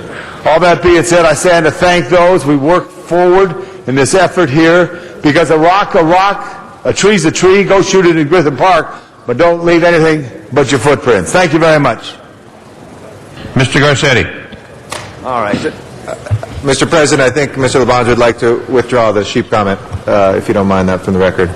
Anyway, my favorite actually up in Griffith Park is The Rocketeer. I don't know if you ever saw that film. It's a great... Who was in The Rocketeer? A lot of people were in The Rocketeer. Yeah, but who was in there? You will blow your mind when I tell you. Who's his first picture? Tom LaBonge? Gene Autry. His first picture was not a cowboy picture, but was The Rocketeer. Ah, interesting. Just a couple things in conclusion. Thank you, John Wickham, for your good work on this as well, as was mentioned, and thank you for everybody who's talked about this. Two last points. I think we do have one competitive advantage here in Los Angeles. We Are Hollywood. And I was talking to somebody who wanted to film here and actually locate their production company in Los Angeles the other day, and they said, we looked all over the country and we looked all over the world, and we want to be in Hollywood, because not only the name, but because of the good things, and this was brought up by one of our public speakers before, the good things that have happened in the neighborhood of Hollywood. It's an exciting place for our employees to be now. It's a place where we can go see great movies, where we can see plays, where we can walk to a farmer's market, where people can live close to work and not have to get into a car to go there. So the areas of Los Angeles and the neighborhood revitalization we've seen of where films were born is a really important part of one of our competitive advantages. But the second thing, and I'll end with this as well, I think it's critical for us to make sure that we don't rest on our laurels and that we do have a point person. And so we have been in discussions with the mayor's office about having somebody be a film czar. In the past, when it was the EIDC, which was what was referred to by a previous speaker, that was different than Film LA. EIDC was originally a quasi-governmental body, and so there was somebody here in City Hall that could kind of look out for the film industry. Once we moved it to a different one-stop shop that wasn't, by the way, just a year or two ago, as Mr. Dogg said, it's actually been a one-stop shop for some 15 years. We then have that outside City Hall, and we do need some film czar, a person who would be accountable and who would be accessible and who would be an advocate for the industry right here in City Hall, a place where so many films have been made and a place that indeed is the capital of Tinseltown. So with that, I ask for your support. We look forward to those reports back. These are more concrete steps that we can take as the state is finally our partner to bring filming back and to keep the filming that's here. Thank you, colleagues. Thank you, Mr. Garcetti. The matter is now before us. And, Mr. President, just for the record, there are two reports, and council may adopt both of them. They do concur, and the jobs report has additional recommendations. Mr. Garcetti, you want both reports? Okay, we vote on both reports. Open the roll, close the roll, tabulate the vote. 13 ayes. Matter passes. Thank you. Next item, please. Next item, Mr. President, item number 8 was adopted inadvertently, and there is a card on that item. Do you wish to reconsider that so the card can be heard? Let's do that. For reconsideration, open the roll, close the roll, tabulate. 13 ayes. Okay, do we want to hear from that speaker now? If council wishes. On number 8, Zumadog.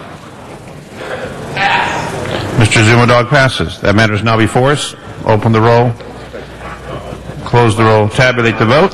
13 ayes. Thank you. Next item, please. Next item, Mr. President, is item number 16, and that was called special by Councilmember Labange. And we have on number 16 a number of cards. Right, and I could, Mr. Labange, would you like to hear from the speakers first? Yeah, what I would like to do is cede my time and let the speakers speak. If it could, this is a report that went through my committee. There's going to be 15 school community parks. We have representatives of LA Unified, representatives of People for Parks, and if I could call on... Mr. Garcetti, there's 6 cards from speakers. Are they all at the table? Yeah, LA Unified is at the table with this, as well as LA City Recreation and Park. Well, let's make sure that we're covering the cards that put in for And the public cards speaking. are all the people who are with Mr. them. Perez, Tracy Bartley, Bartley, Mr. President, Martha I can help Sanchez. you out to make it faster for council. Martha if you Sanchez? allow me to. Martha Sanchez. I just want to make sure they're all here, Mr. LeBron. Mr. Tim Bauer,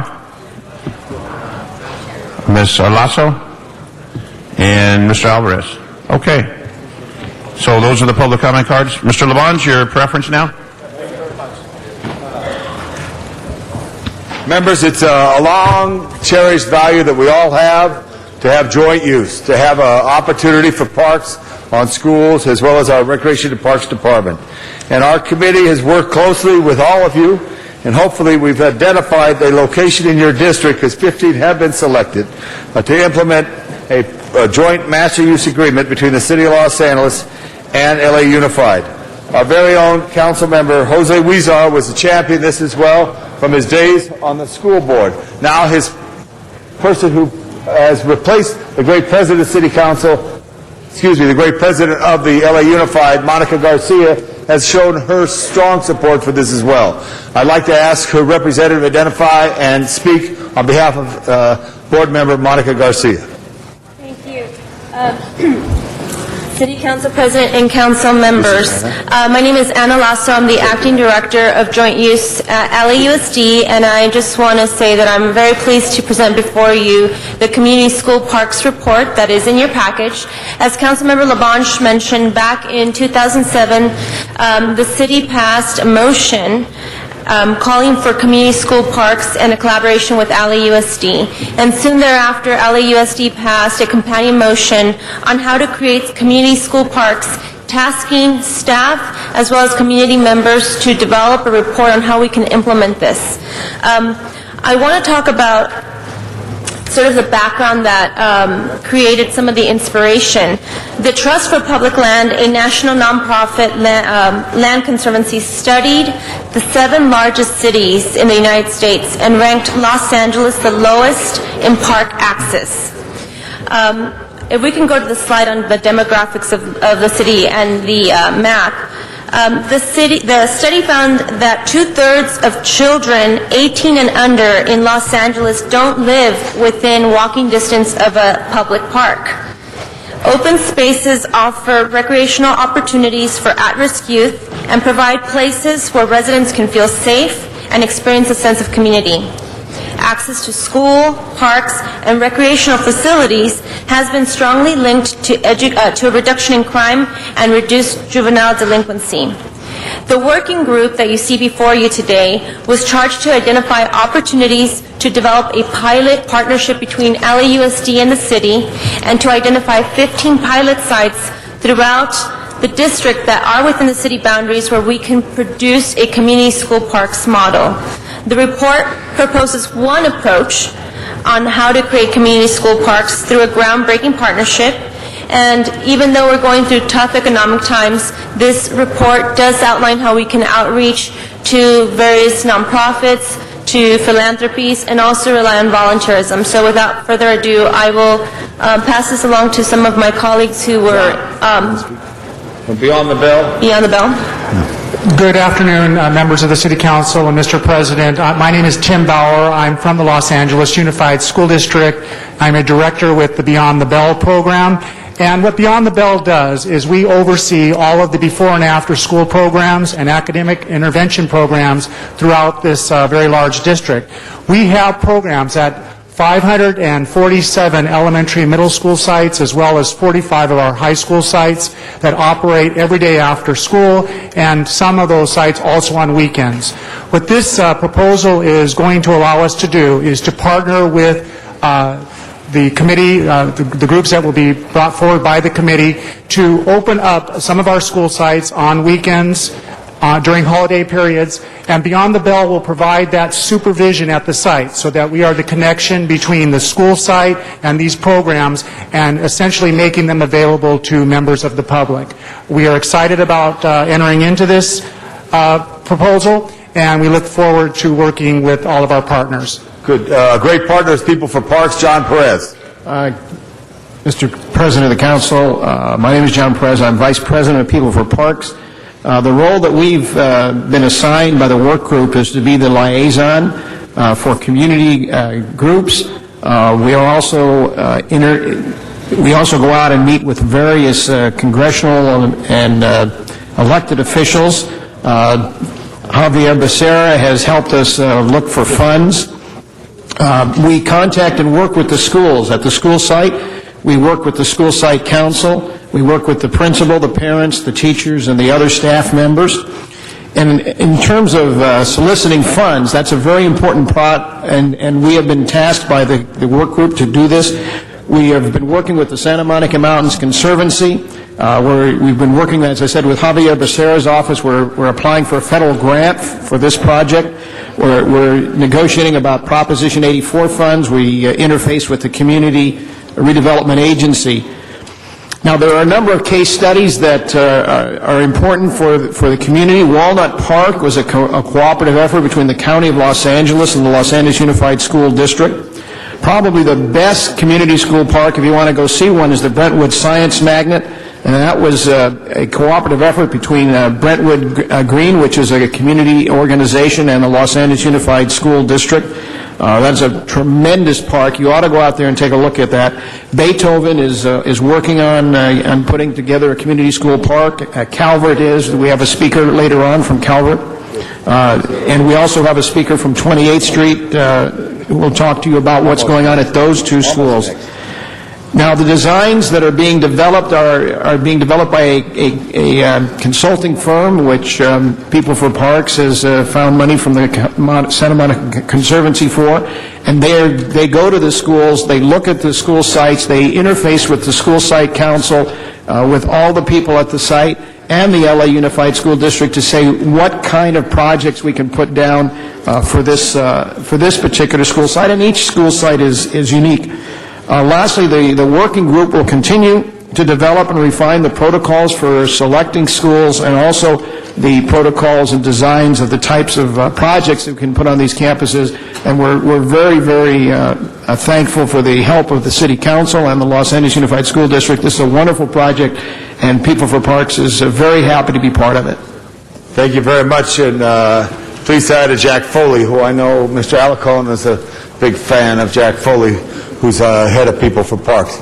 Joel Alvarez from our own Recreation and Parks, little overview. Good afternoon, Joel Alvarez, Department of Recreation and Parks. On behalf of the Department of Recreation and Parks, I want to express our support for LAUSD and People for Parks and the proposed plan to green LAUSD elementary schools. I want to thank everyone involved for their contributions and for allowing Recreation and Parks to be a part of this good plan. This plan falls right in line with what Recreation and Parks is all about, to provide recreational facilities and opportunities to the youth and families of Los Angeles. The Department and District have successfully implemented joint use ventures in the city for many, many years.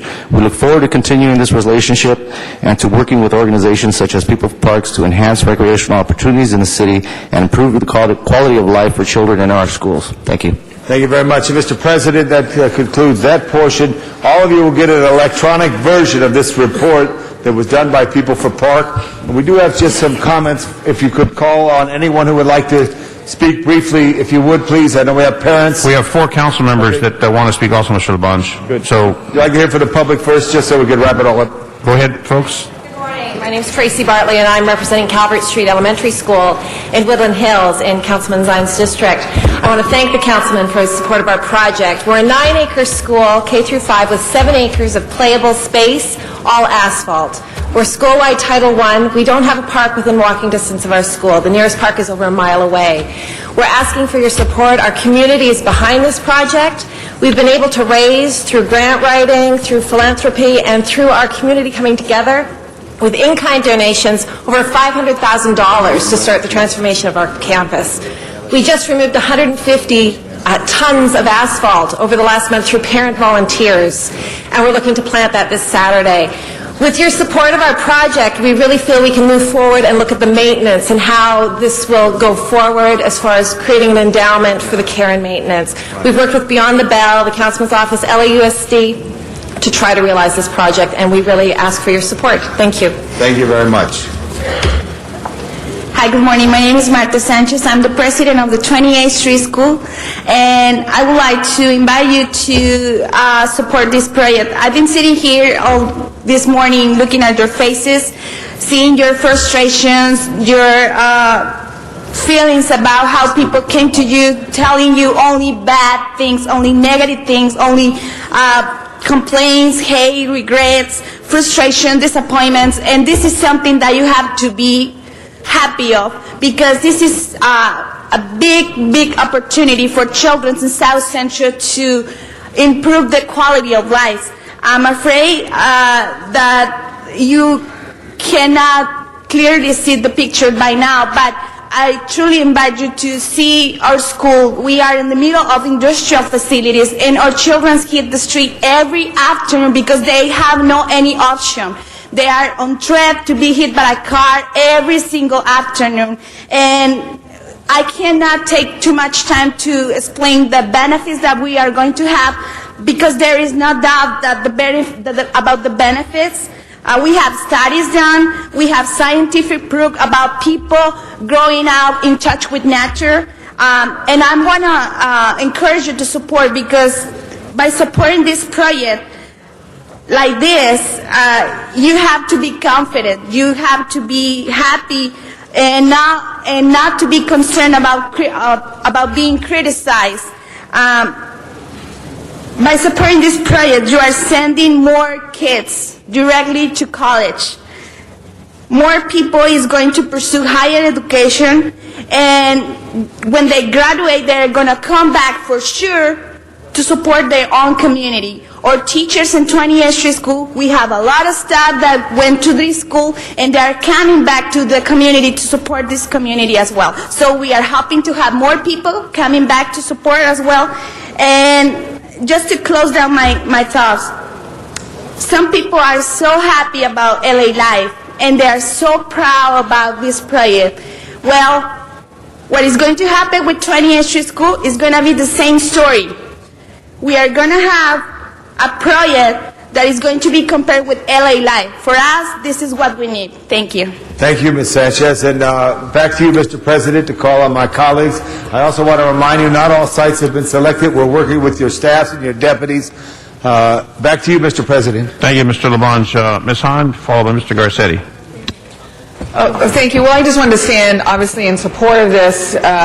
It's such a great idea, and I really believe now in the tough times. I know the school district is going through tough times. The city's going through tough times. We're looking at reducing recreation assistance. I mean, it's just a really tough time. But what a perfect opportunity for us to work together and think smarter, act smarter, and use available facilities in the best interest of the neighborhood, the community. And I know if I had $1 for everyone who said to me over the years, gee, why can't we use this school after hours, on the weekends? I mean, everybody has a neighborhood school within walking distance, and everybody knows where it is. They grew up around it. It seems a perfect opportunity to work together to make it available to the neighborhoods. And I think the public right now doesn't want to hear anymore our excuses of why we can't share facilities. They just don't want to hear that. What they have elected us to do is to solve problems. And clearly one of the problems in Los Angeles is a lack of park space. And let's figure out how to work together. I'm particularly interested in, and I know you all have been working with my staff to try to identify a location in the Watts community, which is severely underserved by park space. And I really want to make at least one of those sites happen sooner than later. That's one of the places I'm most excited about. And we know when kids, when families are able to participate together in recreational opportunities, we know that makes for a happier, healthier family. There's going to be less and less opportunities for people in these down economic times, to spend money on entertainment. What a great idea. This is something, I'm telling you, the entire public, who sometimes becomes cynical about government agencies because we can't figure out how to work together. Boy, what a great message right now that we're trying to reinvent ourselves. We're trying to think outside of the box. We're trying to use the facilities and resources that we already have in a more creative way. So really thank you to our great colleague Tom Labange for being the leader on this. I am introducing a resolution today where we're going to be asking for any support for federal dollars, for the stimulus package dollars that would come to Los Angeles specifically for this idea of sharing parks and facilities. So hopefully this will be something that all the way back in Washington, D.C., President Obama will look at and say, this is what I'm talking about. This is what I'm talking about. Let's pick ourselves up. Let's dust ourselves off. Let's recreate ourselves. Let's think smarter. Better times are ahead. But in the meantime, let's all of these government agencies work together and solve the problems for the people of Los Angeles and really the country. So thank you. Thank you. Mr. Garcetti. Thank you very much, and let me start by thanking our Parks champion, Mr. Labange, as well, who's done such a stellar job as the chair of our Parks Committee, and no man loves parks more than Tom Labange. And whether it's in tough times during fires or whether it's in good times, when we're looking at moving forward. We thank you for that leadership. And People for Parks is an extraordinary organization. There's a parks revolution happening in Los Angeles, people, and we're all a part of it. People for Parks, our own Rec and Parks Department, the Neighborhood Land Trust, the Community Garden Council. LA has needed, wants, and now is getting the green space it deserves. And I want to thank especially the parents who came here, and especially the parent from 28th Street School. Sorry if our faces kind of showed this. Sometimes we do hear 2 or 3 voices here who come here and tell us bad things every single day when we know that our staffs, and it's not about us, it's actually about the work of the community, is doing extraordinary, life-changing work every single day. And it's easy to complain, but it's much tougher to get your hands dirty and to produce something, to make it happen. And, you know, whether it's Ed Reyes, who has seen 3 of the largest parks in the history of Los Angeles open under his watch with Rio de Los Angeles, and we also have the Chinatown Yards, Cornfield. We also have the Vista Hermosa, which Jose Huizar was critical in making happen. Whether it's Wendy Gruhl, who bought a huge portion, it's like the 3rd largest park in Los Angeles now, or second open space in the San Fernando Valley. Whether it's Jan Perry, who's not here, who's opened up the first wetlands in South Los Angeles and is working on her second one. In my own district, the report everybody keeps referring to is one from 2001 when I had 13 parks, and we keep up whenever you see Council District 13, it shows 5 acres of green space for every 1,000 people. We just opened up our 35th park. We've opened 22 parks in the last 8 years, which shows when people do get together, we can make it happen. Our latest one is a community garden at Fountain and Western, more or less, and we had our second work day, and it was right after the First Lady opened up her community garden at the White House, and we had dozens of people that came from all sorts of neighborhoods outside of there to help it happen. And the reason I bring this up is because what People for Parks has pointed out is that schools are our most critical, underserved area, whether it's the community gardens that we're seeing a lot of schools now begin to have so that children can learn about food and flowers and other things and plants, or some of the joint use. We should not be building a school that doesn't have a joint use agreement. And I know they're as difficult for the school district to do it with us as they are for us to do with the school district. But we showed at Washington Irving that we can do that with a middle school. We showed that we can do that. Dayton Heights, where I was principal for a day on Friday, we had an old parking lot there that we transformed into a park that's now open on the weekends and after school. And for the entire community, it is now a play space and a place to go. We did that at Bernstein High School, where we took community redevelopment funds and made sure that there is a permanent soccer field there, just like at Vista Hermosa, that is made of artificial turf so it can last that wear and tear of the most densely populated part of Los Angeles on those weekends and after school. And now with Monica Garcia, we're looking at doing the same thing at Belmont.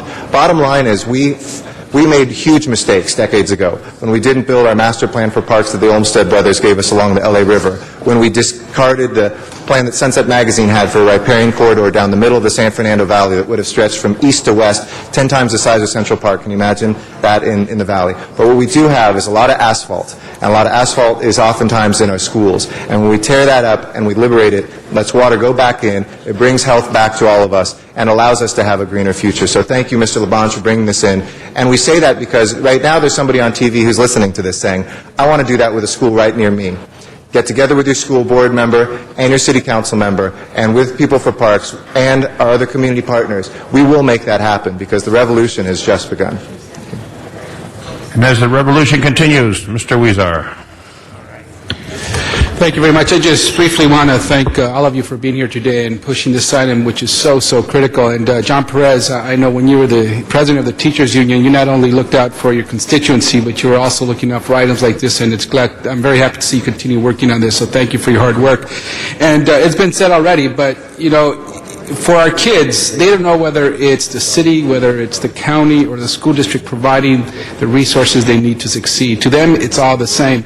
And sometimes we as adults put more barriers than help in making sure we provide these resources. I've seen it from both sides, and I know that sometimes we talk about jurisdiction, we talk about budgets, we talk about liability, but at the end of the day, as mentioned, as President Garcetti mentioned, there's a lot of examples where this does work. We just have to put our mind to it and not get so territorial in our own jurisdictions and just provide what's best for our kids. And particularly for our schools, as many of you know, where we have had the black asphalt covering most of our schools and where our kids, that's their only recreational space, the more we can do to provide these parks, to provide green, we all know the benefits of that, not only for health, but for them to start caring more about our nature. So this all around is a good thing.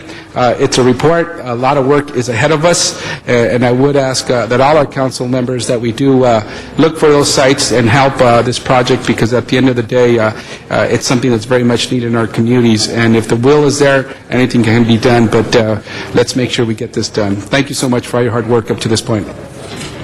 Mr. Reyes.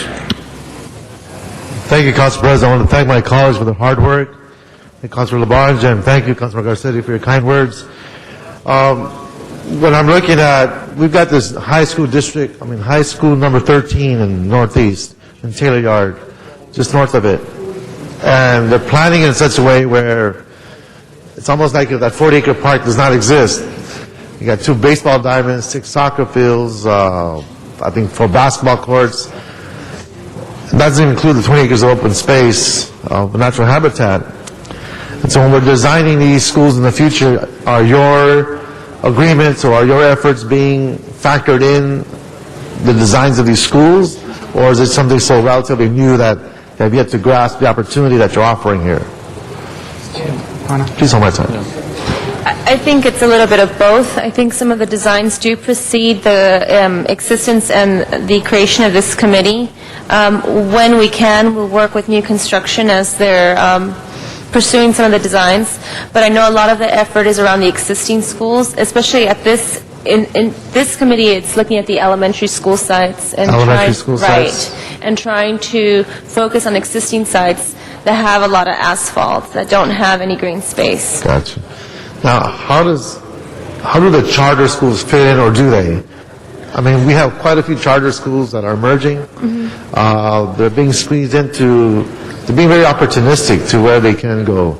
Are they being factored in this conversation as well? Well, to date, we've only selected 2. 2 sites have been identified, and then there are several other schools like Calvert or Beethoven that the parents did on their own, so we have to acknowledge that.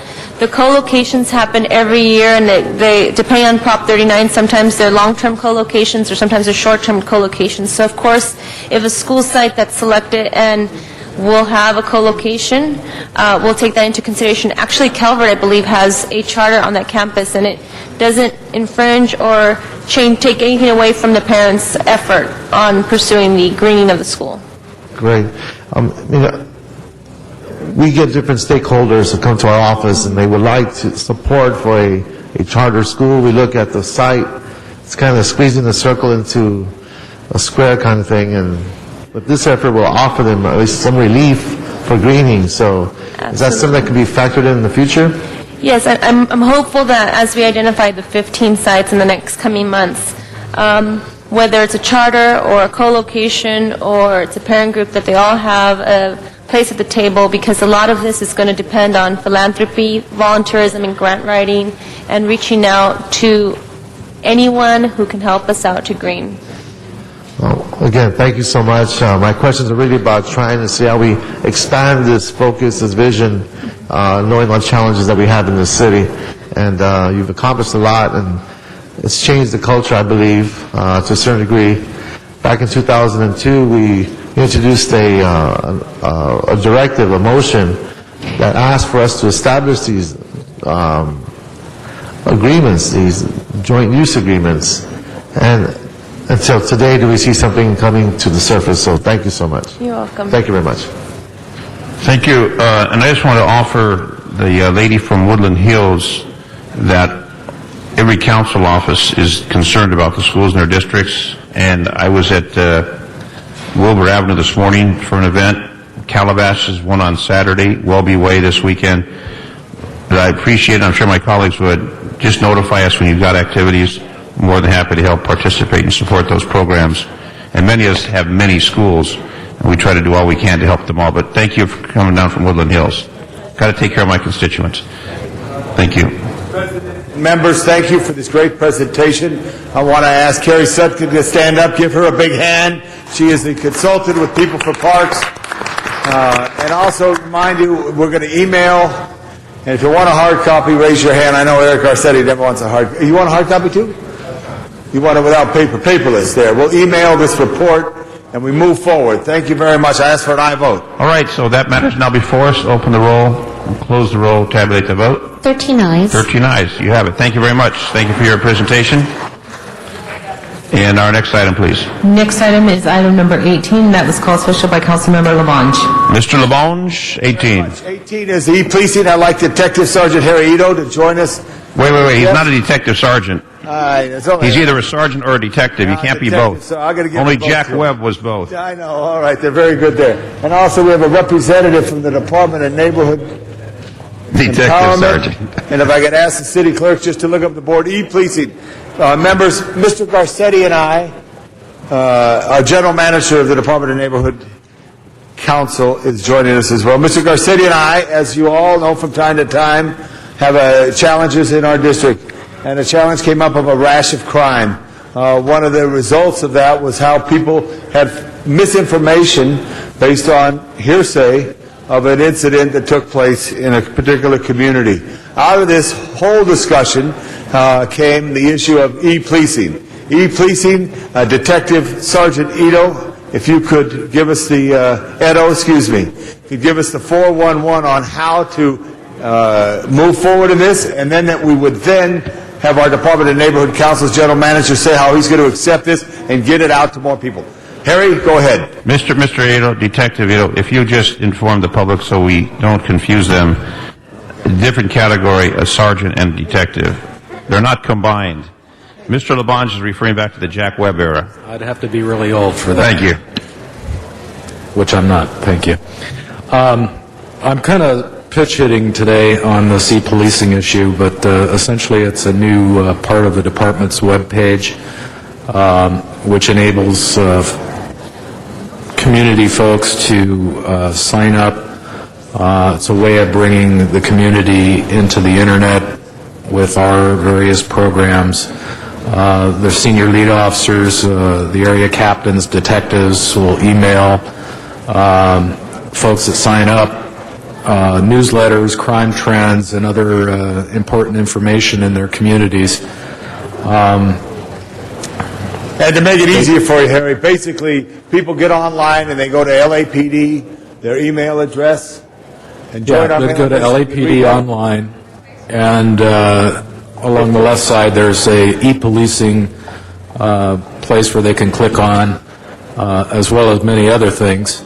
Then they can sign up for the e-policing, and then they would be emailed various information periodically by the officers, detectives, and captain from their station. There's also a number of other items available on the webpage, including crime maps, which are able to plug in an address, date and time. That's what you see on the screen there. And then different crimes, and then that will pull up a map and show you for a period of time what's occurred in that area. Very good, Harry. I wanted to say, too, we got this, Channel 35 is actually seeing that right there. Don't get my picture on there anymore. Put this map up, put the how to go to LAPD, and Banwan, our general manager, your charge now is to make sure all your neighborhood councils go on e-policing. Give us a little quick 1, 2, 3. Correct. Bangwan Kim, General Manager, Department of Neighborhood Empowerment. I think this is a great tool.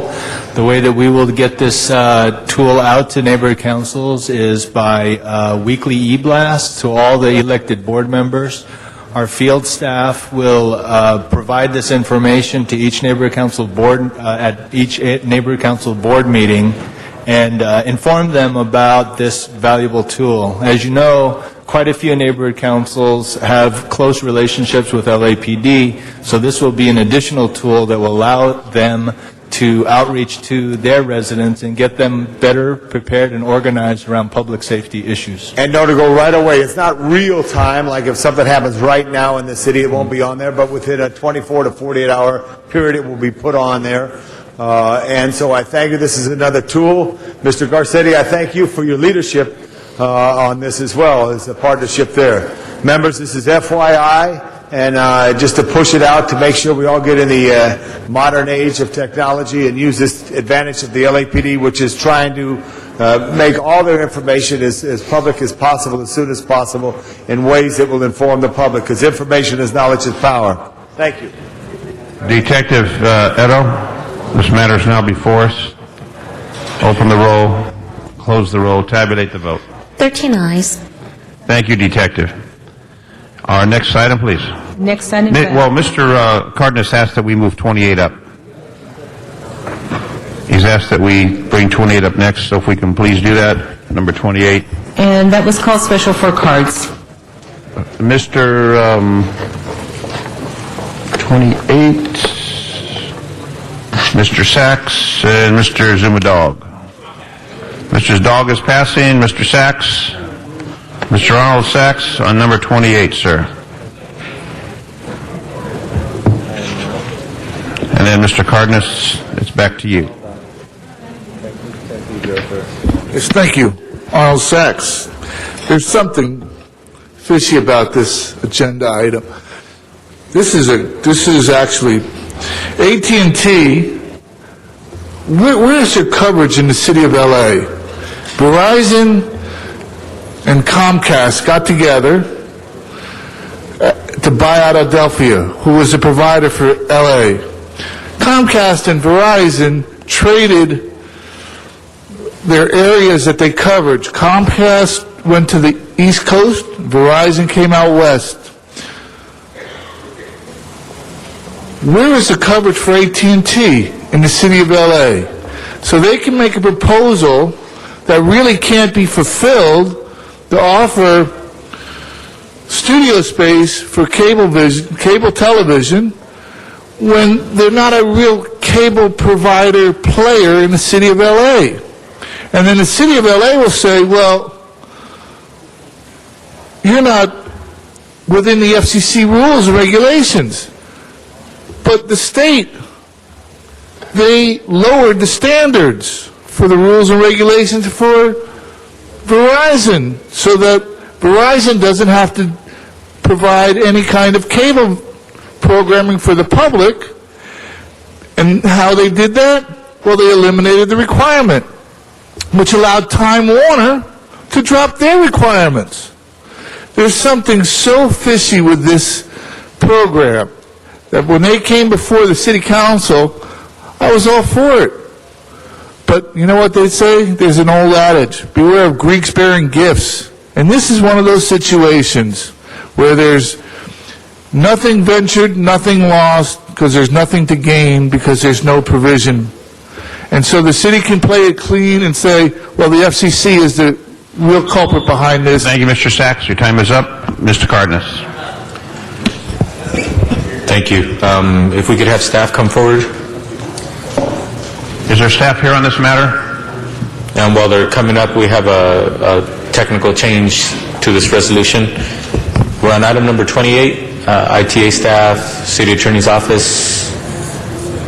I don't see anyone coming up, Mr. Cardenas. Okay, well... You want to hold it? No, that's fine. Basically, what I wanted to make sure that everybody understood is the council took action when it comes to our position on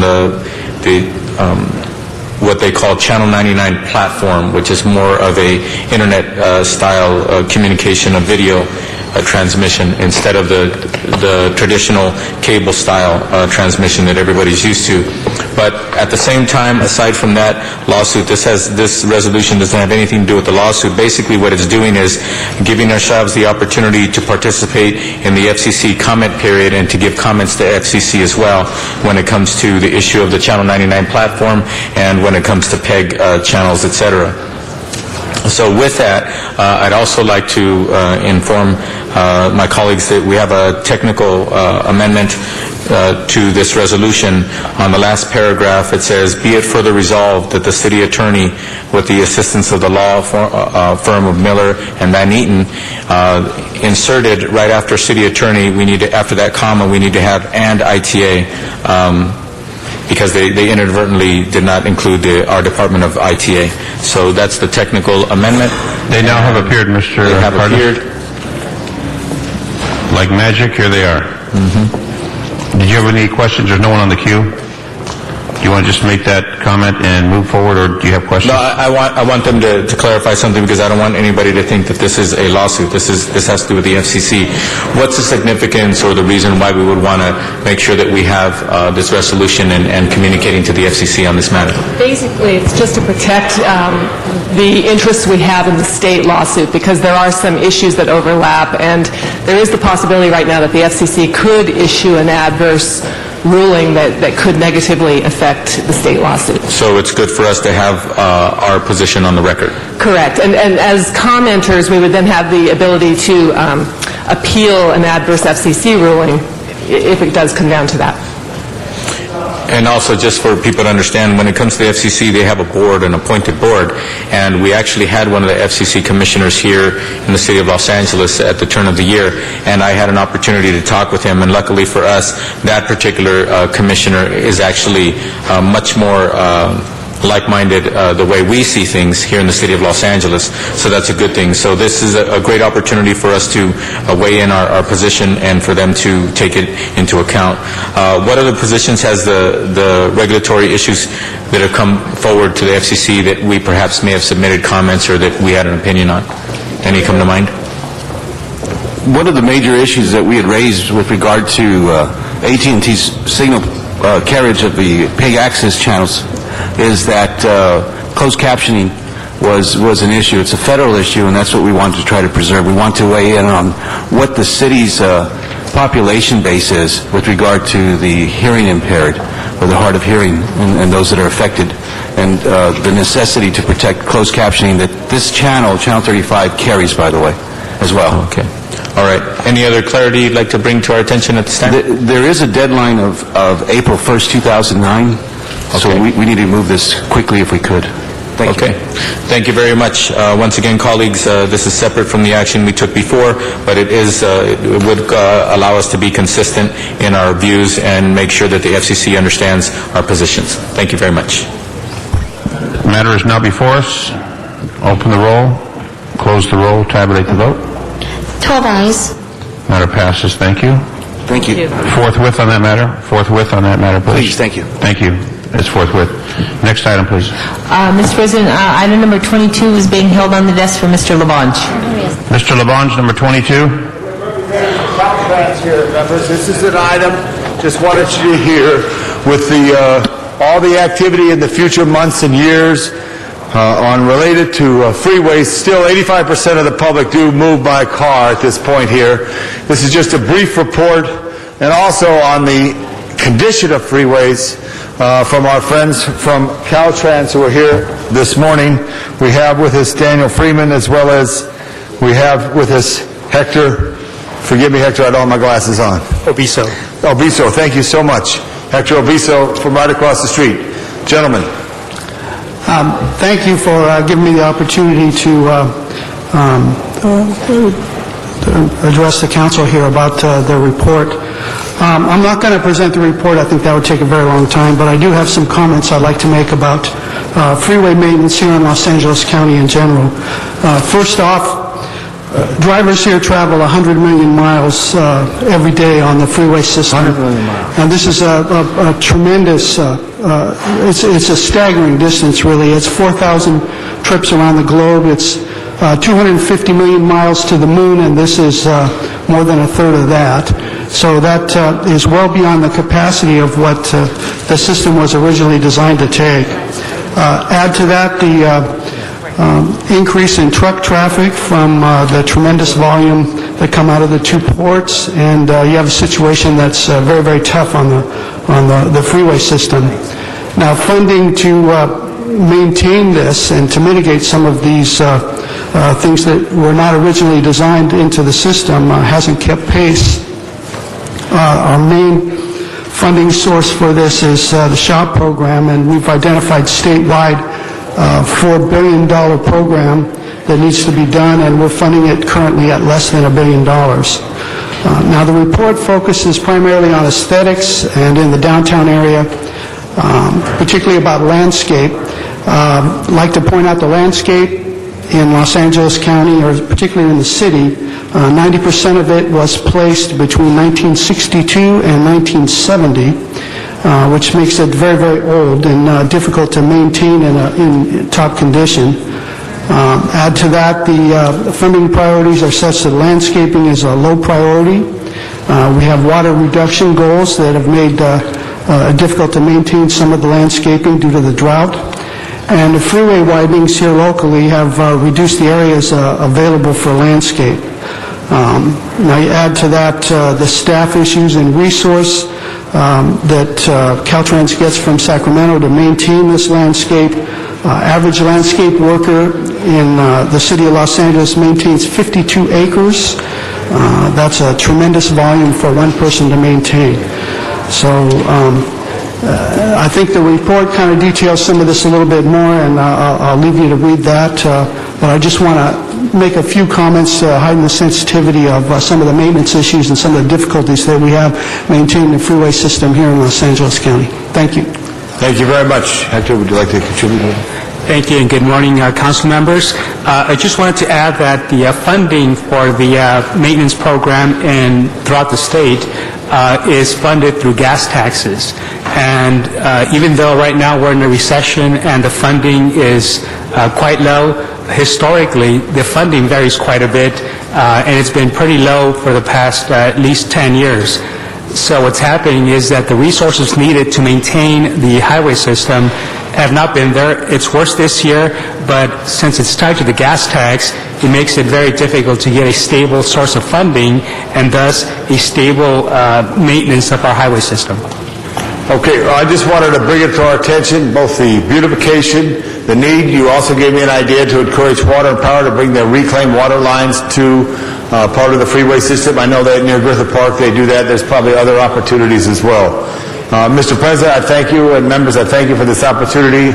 I hope we all could focus a little on this here and work with our state representatives in these challenging times, not just for the beautification and for the graffiti abatement, which is so important, the mural preservation and correction, but also where there's pinch points on the freeway to work to try to improve the flow of traffic for all Angelinos. Thank you, Mr. President. Thank you, Mr. LaBranche. Thank you, gentlemen. And our matter is now before us. Open the roll, close the roll, tabulate the vote. 11 ayes. Matter passes. Thank you. We have a request to take number 26 next. And we do have a card from Zumadog on number 26. Mr. Zumadog. Yes, please listen up, City of Los Angeles and Los Angeles City Council. We have a very important item. You know, I wish I would just be bewitched. It could twinkle my nose and have all this magic information pop into my head and be here at these meetings automatically. But it takes hundreds of hours listening on committee meetings where they say the real things.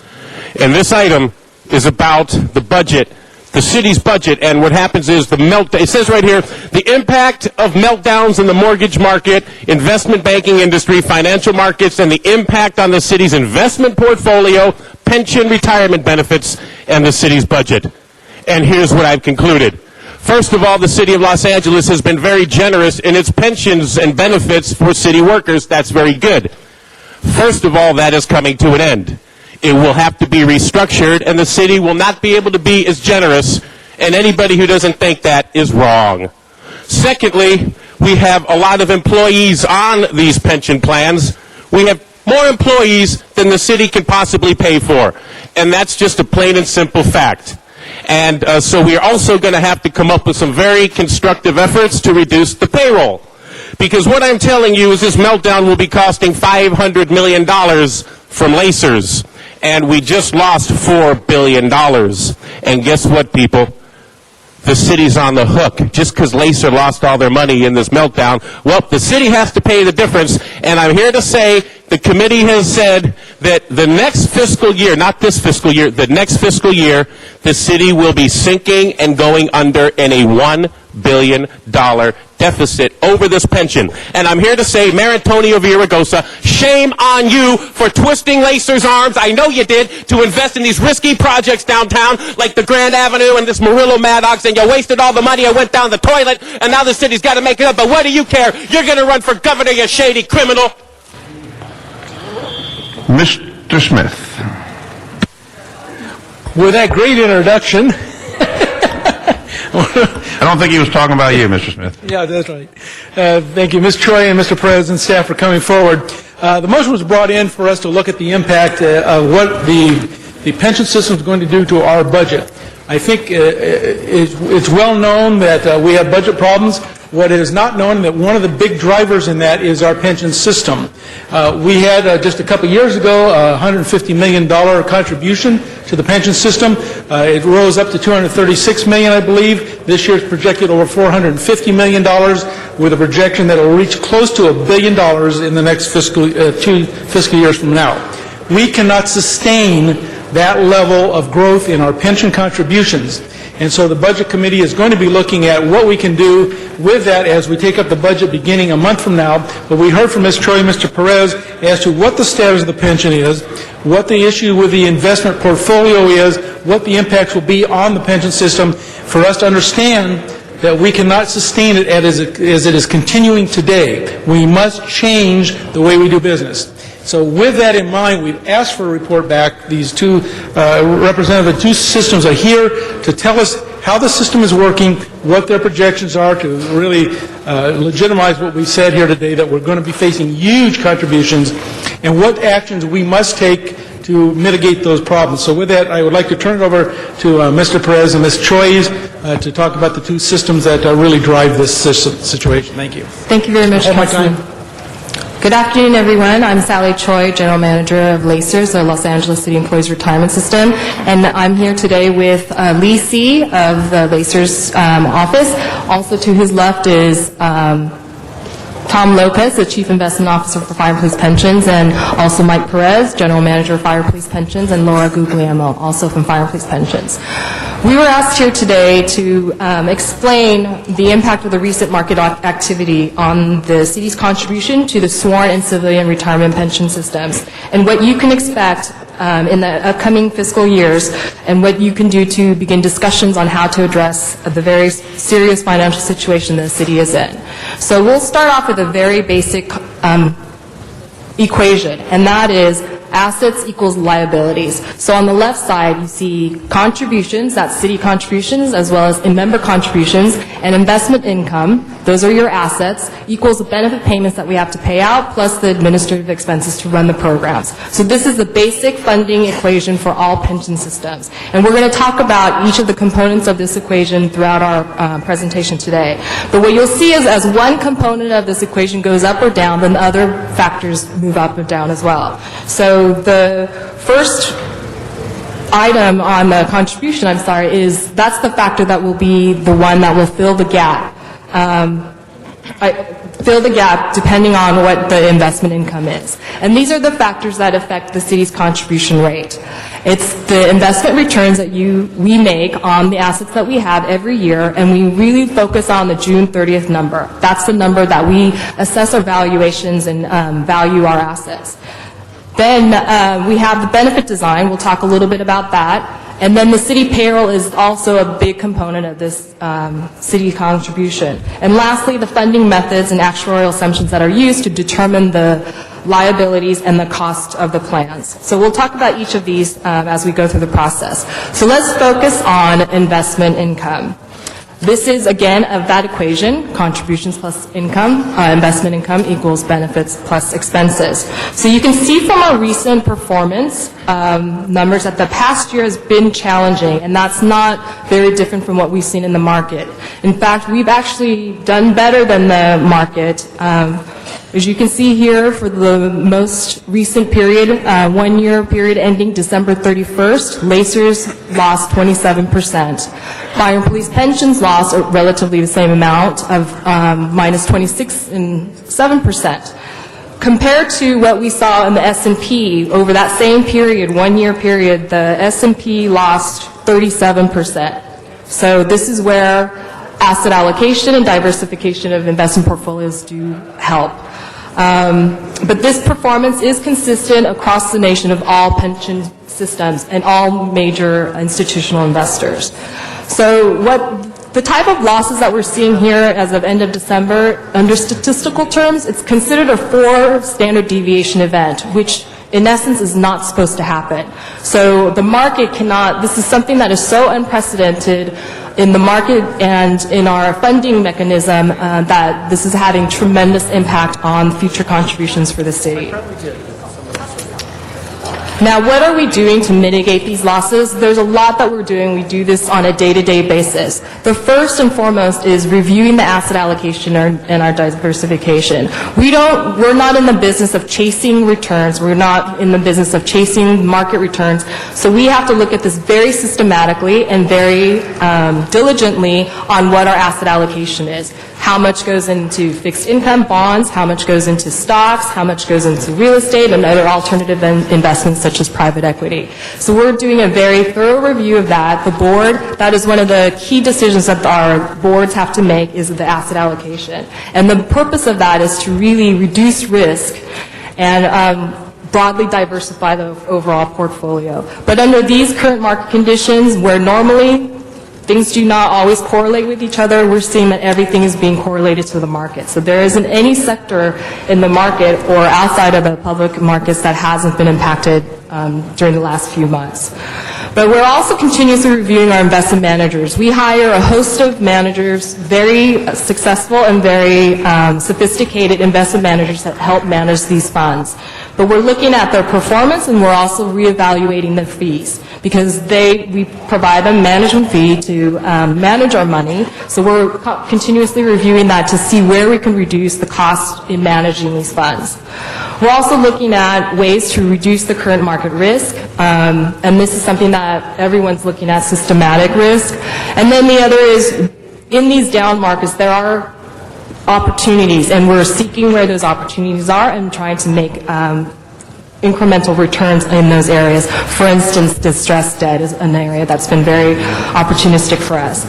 And as a party of a large working group of major pension funds in the nation, we have developed or put together this coalition to advocate for financial reform in the financial markets. And the idea is really to rebuild the financial system, bring some more stability and confidence in the markets through better accountability and transparency, better reporting, reinforcing the authority of the SEC to better regulate what's happening in the marketplace. So this is an ongoing effort that you will hear more of. And hopefully that will resonate with the legislature and the federal legislature and the regulators that are looking at this issue right now. And that will help stabilize the markets, which in essence will then help us manage our assets better. Now moving on, we'll go to the liability side of the equation, and that's retirement benefits. So the systems, both systems, fire and police and LACERS, just administer the benefits that are negotiated between labor and management. So we don't partake in any of the negotiations or in the design of the benefits themselves. But the city has what's known as a defined benefit plan. That's unlike a defined contribution plan, which you normally hear in the corporate sector, the 401k plans. We have a defined benefit plan. And what that means is that your retirement allowance is based on a formula based on the years you've worked, your highest average salary, and then a retirement benefit factor. And that's all calculated to determine what your monthly allowance will be when you retire. And you get that monthly allowance as an annuity for the rest of your life. In addition to that, we also provide retiree health benefits. Unlike most other pension funds, the city is very well situated in addressing the liabilities of retiree health. We have been pre-funding retiree health liabilities since 1987.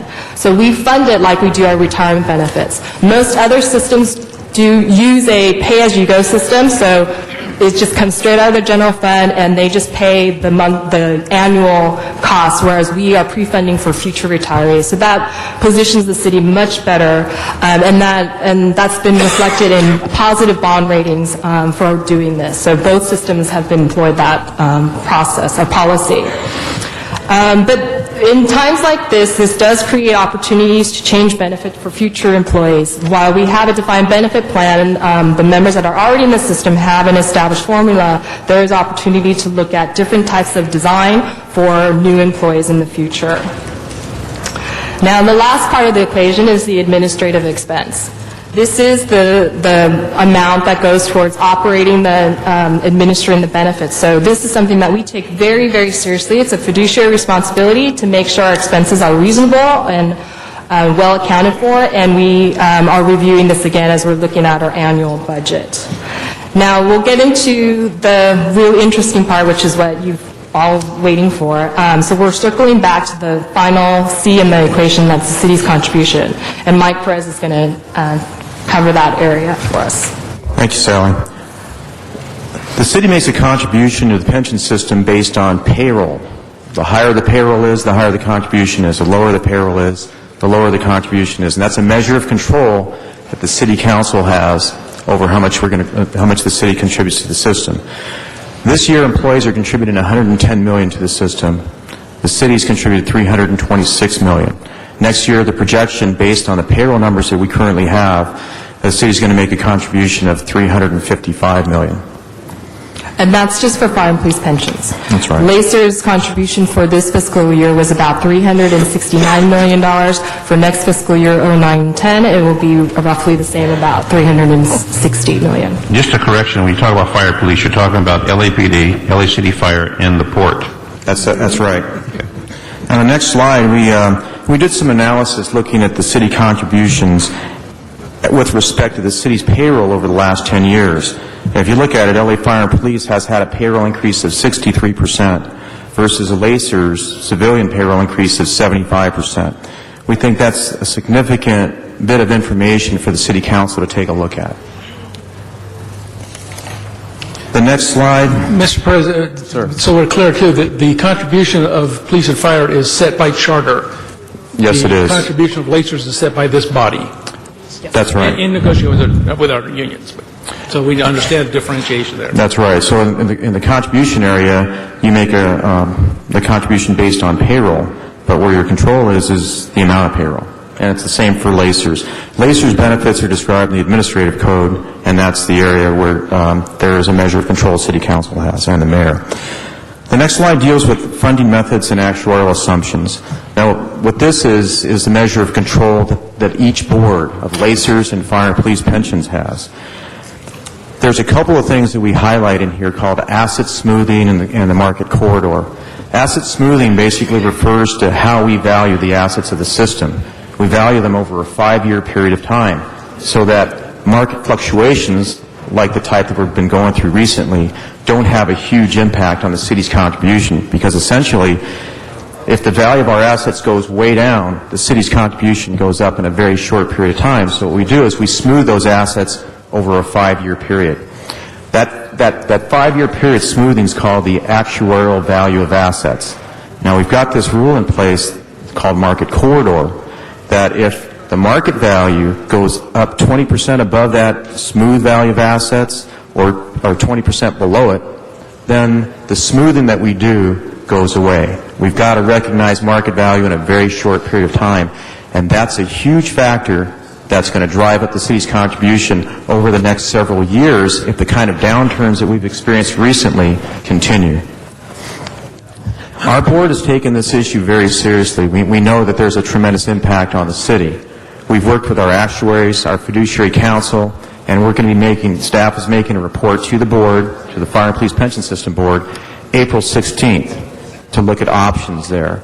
And we will continue to look at this. This isn't something unusual for the boards to take a look at. Our board has looked at these issues for the last 3 years. As has the LACER's board. And just to point out, while we're looking at these policies, these are long-term policies that the boards are considering, and all the funding methods do is really affect the timing of the payments of the costs, not the actual costs themselves. Excuse me, Mr. Alarcon has a question. You said that the smoothing process goes away at 80% to 120%. What happens? Does that mean that the city then could experience a radical increase in their contributions? Then that is a policy that's under the control of the board, not the city council. Are you going to change that policy to broaden that horizon, or what?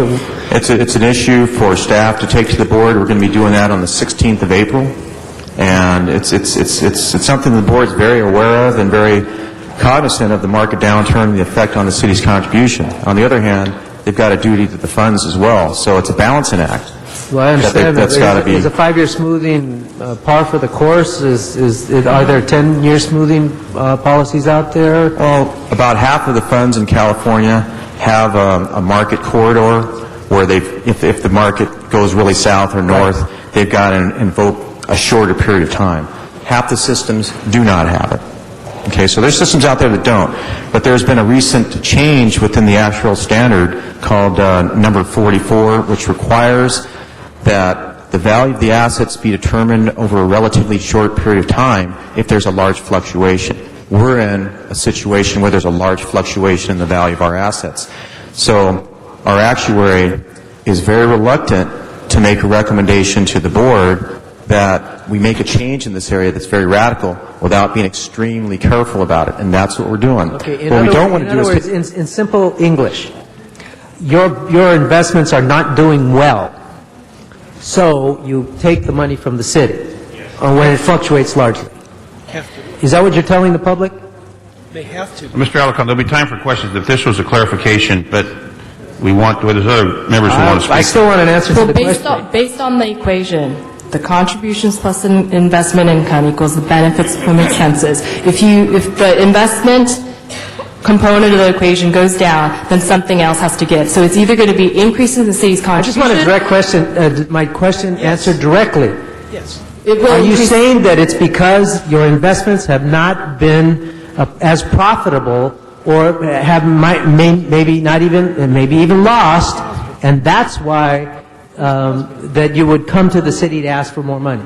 That's not the only factor, but that is a large factor, sir. Okay, thank you. Okay, thank you. We'll continue, and then there's other members that have questions. We'll get to that, but continue, Mr. President. On the next slide, what we did to help the city in its projections of the contributions that have to be paid to the pension system is we put together a variety of scenarios, return scenarios that the system would have. And given where we are this year, we thought that a scenario of a negative 30% return was a reasonable one to put in place for the return we would have at the end of this fiscal year. So it's negative 30, 0 for the following fiscal year, and then back to our 8% assumptions in the next 3 years. So given that scenario, we've got a slide here dealing with the LACER's contribution expectations, and Sally, I'll let you take that one. Right. We already know what the contribution rate is going to be for next fiscal year, for the budget that you're working on right now, and that's for fiscal year 09-10. The contribution rate is actually going to go down from what it was this fiscal year. So it's going from 20.1% of pay to 19.43% of pay. And that's really as a result of the 4 prior years of double-digit returns that we had. Under the asset smoothing, we were able to smooth those investment gains over 5 years, so we've had a lot of deferred gains that we were able to recognize, so that offset the increase for 09-10. However, assuming a 30% loss this June, the contribution rate for the city will go up from 19.43% to 31.5% of pay. And projecting forward all the way through fiscal year of 2014-15, it will increase further to 41.62% of pay. The next slide covers the same information for fire and police pensions. In 09-10, we're looking at a percentage of 28.3. So for every dollar of payroll, it's 28.3 cents going to the pension system. And again, going back to that scenario of negative 30 for this year, then 0.888. The following year, for 2010-11, the contribution from the city would be 31.2%. 2015. And I'm sorry, it's 56.2. So for every dollar of payroll, over 56 cents for every dollar. Mr. President, that is from the city, the taxpayers, or from the employee contribution? That's the general fund contribution. From the taxpayers. That's right. And then going forward to 2014-15, the contribution from the city would be 79.3% of payroll. These are huge numbers for the city and represent a great amount of the city's general fund. And I think this is something that would be hard to sustain the services, other services of the city, given these kind of contribution increases. The final slide I've got You don't know those numbers until is just a picture of what we've been talking about here. today, but he did, and that's right there. The 2010-11 fiscal year shows a combined contribution of $1.4 billion. 2011-12 is 1.68, 12-13, 1.7. We're in a difficult situation, the pension system in the city. In years past, and this is one of the things that I talked about at Budget and Finance, when I started with the city in 1980, the fire and police pension system was 25% funded. A town hall study had just been done, taking a look at the various pension systems in the city and LA County. As a result of that study, there were some changes made in the fire and police pension system. They reduced benefits in that system pretty significantly. That was the only system for which benefit reductions took place. Water Power, Lacers, and LA County, they did not go through similar exercises. Looking at the history of our system, over 110 years that we've been in business, when times are good, benefit levels go up. And in bad times, the benefit levels have gone down. So what we recently have in fire and police pensions is a Tier 5, a retirement system with a 90% pension, 33 years of service. We've also had an increase in benefits, health benefits for domestic partners and for surviving spouses, an increase in benefits on the dental side. These are areas of control that for the civilian system that the city council and the mayor have. For the sworn system, these are charter changes, and in my understanding, the next available time to change a charter is in 2011. Now, just to point out, these are just estimates. These are just projections based on assumptions. This is assuming no changes to the benefits, no changes to the payroll. So this assumes continuous payroll growth in both fire and police as well as Lacers for the civilian side. So there are things that you can do to help mitigate some of these cost increases. It may not change the contribution rate increases completely or erase it, but it will help modify or mitigate some of that. And then really the contribution rates, it's a percentage of the payroll, the general fund payroll for both systems. So if someone gets an increase, then that's going to go up.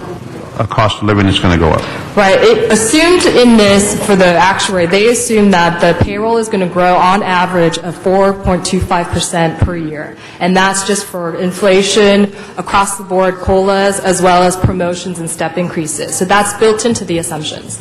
Mr. Smith, we have some speakers. You want to go to them now? I haven't finished yet. Okay, So- I'm sorry. Go ahead. Continue. So now I think what's important is that the council is beginning to hear the information that has been coming forward to the Budget Committee as we were getting ready for this year's budget. There's a tidal wave coming toward us, and it can be somewhat avoidable. Some of it we will not be able to avoid in the short term. The questions that have to be asked is how do we do that? First of all, and I want to clarify for Mr. Alencon's benefit, when he questions your investment portfolio, you're down some 27% on average between the two. The marketplace is down 37%. So there's nobody in this country doing well on any of their investments. I think across the country, we do pretty well. What is our bond rating as a city, our two pension systems? The pension systems aren't rated by the bonding agencies, The traditional, right. but for the financing that the city does, they are AA. Right. It's Right. one of the highest bond ratings. One of the highest. So I think it's important for Mr. Alencon's concerns that, yes, money is going to come out of the general fund from the taxpayers to pay for the system. It's not because of bad investment policies. In fact, our investment portfolio is probably one of the best in the country. And at the 95 to 97% that you're funded, it remains one of the best funded. Where you look at cities like Orange County, Vallejo, San Diego, which is on the verge of bankruptcy, their portfolios were down in the 50% or lower ratio, and that's why their pension systems have gone belly up on them. We are not in that category, but if we don't take action to correct where we're at today, we will end up in those kind of categories. We must maintain the funding ratios to be a valid system. So what can we do? First of all, when you look at your equation, the CI versus BE, the BE portion is not as controllable because your expenses to run a system maintain no matter what. You can tweak it a little bit, but not much you can do there. And there's not much you can do on the BE side. It has to come on the CI side. Contributions are really mandated by a number of actions we take as a council. but it has to take place. And that leaves only the other part of it, excuse me, the I, which is in, so what we can do, and I think what we've heard, is we have about 4 or 5 things we can do. One, we've talked about smoothing and corridors. I brought this to the council some 2 years ago.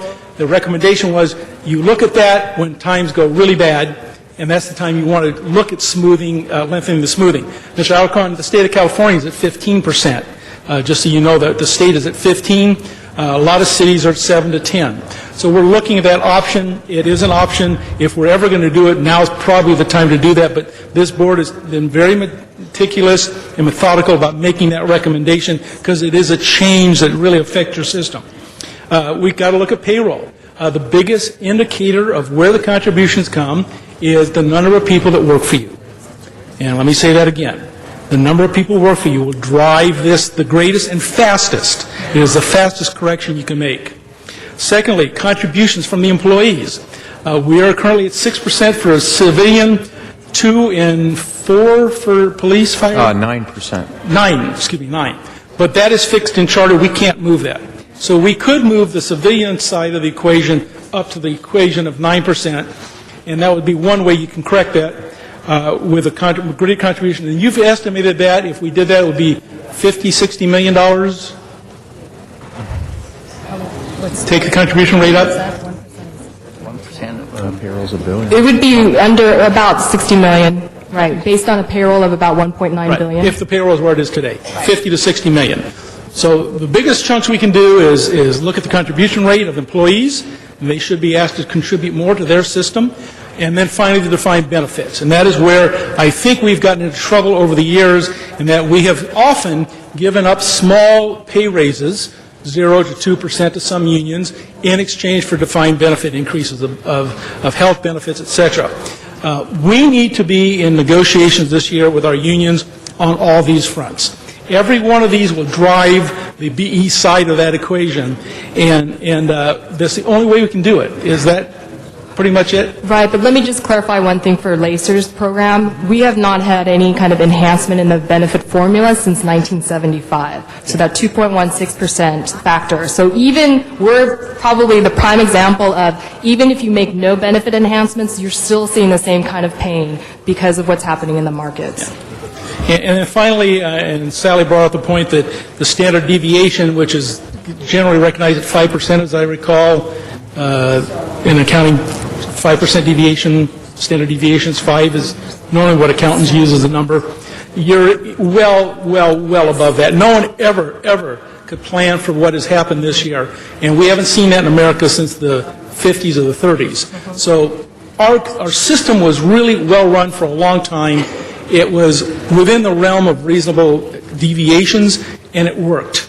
Now it is out of whack. And it will remain out of whack because of this process that is a long-term smoothing, the long-term 8% guarantees. All that is a long-term system that we cannot really change much about. It only reverts back to those items we talked about, and that's payroll, contributions, and defined benefits. So as we go forward in the budget, those will be the critical factors we're looking at. All of you are going to say, we can't afford to put this money into the budget, take it out of the budget and put it into the retirement system, but we have to legally.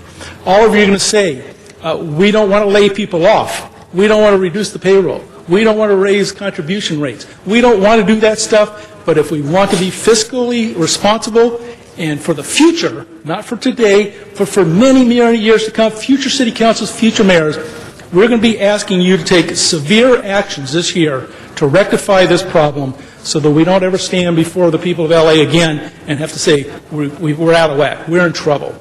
We want to preclude that from happening as best we can, and that will be the challenge that's before you, and we wanted you to hear these very stark numbers because they're very sobering. And those are the decisions we will be making in the next month. Thank you, Mr. President. Thank you, Mr. Smith. Mr. Parks, Mr. Chair of Budget and Finance. Thank you, Mr. President. And Mr. Smith, thank you for this motion because I think it's kind of startling information that we all need to see and hear.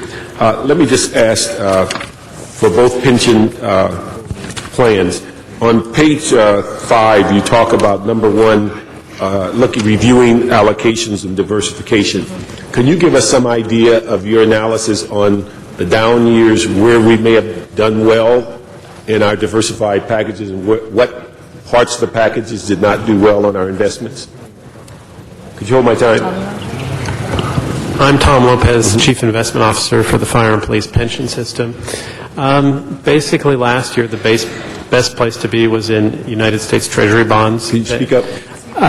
Last year, the best place to be was in United States Treasury bonds, even with the tiny coupons, meaning the very low interest rates the Treasury bonds were paying. The total rate of return for them last year was well over 12%. We have about 25% of our portfolio currently invested in fixed income, and that in many cases actually went up as opposed to most of the other investments going down. The other place we also that was a safe haven last year was cash. Now, normally large institutional investors don't have much of that around, but we do keep a little bit, and that was assets that didn't depreciate in last year's financial firestorm. Okay. Sally? Our story is similar. Right. I think in the past year, it was in the fixed income area where you saw some positive returns, but we were relative to our peers, or in some areas, we were underweighted in fixed income, so we had more exposure on the public equity side. So that's what really affected us, especially the financial sector. Okay. And also, during the committee, both of you answered the question, so this clarified, even in good times, in the sense of when you go beyond your 8% projection, the city still is obligated to make contributions. Could you explain that? Right. Under the charter, the city's contribution is a general obligation of the city. So that's by law, as Councilman Smith pointed out. So every year we do an actuarial evaluations that's done by the actuary that determines what's your long stream liability and then how much you have in assets. And we smooth the assets based on that 5-year smoothing. So in the good years, the contribution rate went up for Lacers. When we were at our peak, the contribution that the city had to pay was down to 4% of pay. So the city gets the benefit of the up years as well as the down years. And that smoothing helps level that contribution rate so you're not fluctuating as much. But what we're seeing now is just the order of magnitude of the losses is just too tremendous that the policies, the methods are not working. The methodologies aren't working. And then what I would add is that the contribution that the city has to pay to the system, if everything goes as the actuary plans, we make an 8% return, payrolls increase by 6.5%, and we have people dying at the rates they expect, the city has to make a level percent of payroll contribution. How much? A level percent. And that percent is around 19 or 20% for fire and police pensions. So with $1 billion payroll, even if everything goes as planned, we're 100% funded, the contribution from the city is around $200 million there. So it's not something that goes away unless we have an overfunded status. Okay. And the other question is that if everything goes well, these are not the funds that you can put away on a rainy day fund.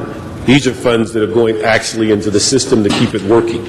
That's right. The money that we get from the city is invested. And so the idea is to invest that money that you're going to make on average 8%.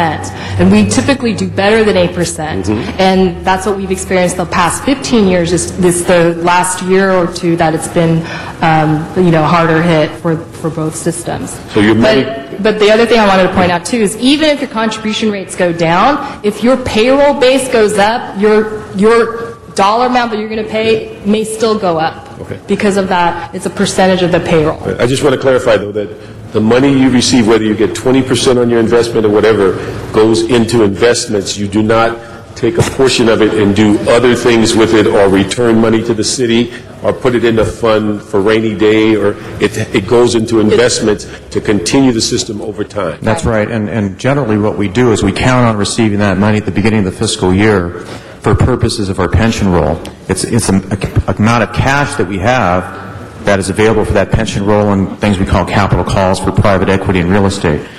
Our counting on that money at the beginning of the year is very important. So I would say just to maybe the CEO's office that we need to know when that money is going to be coming in, because otherwise we're in a position of having to sell other assets at a fire sale price possibly. That's an important point in the sense of the TRAN.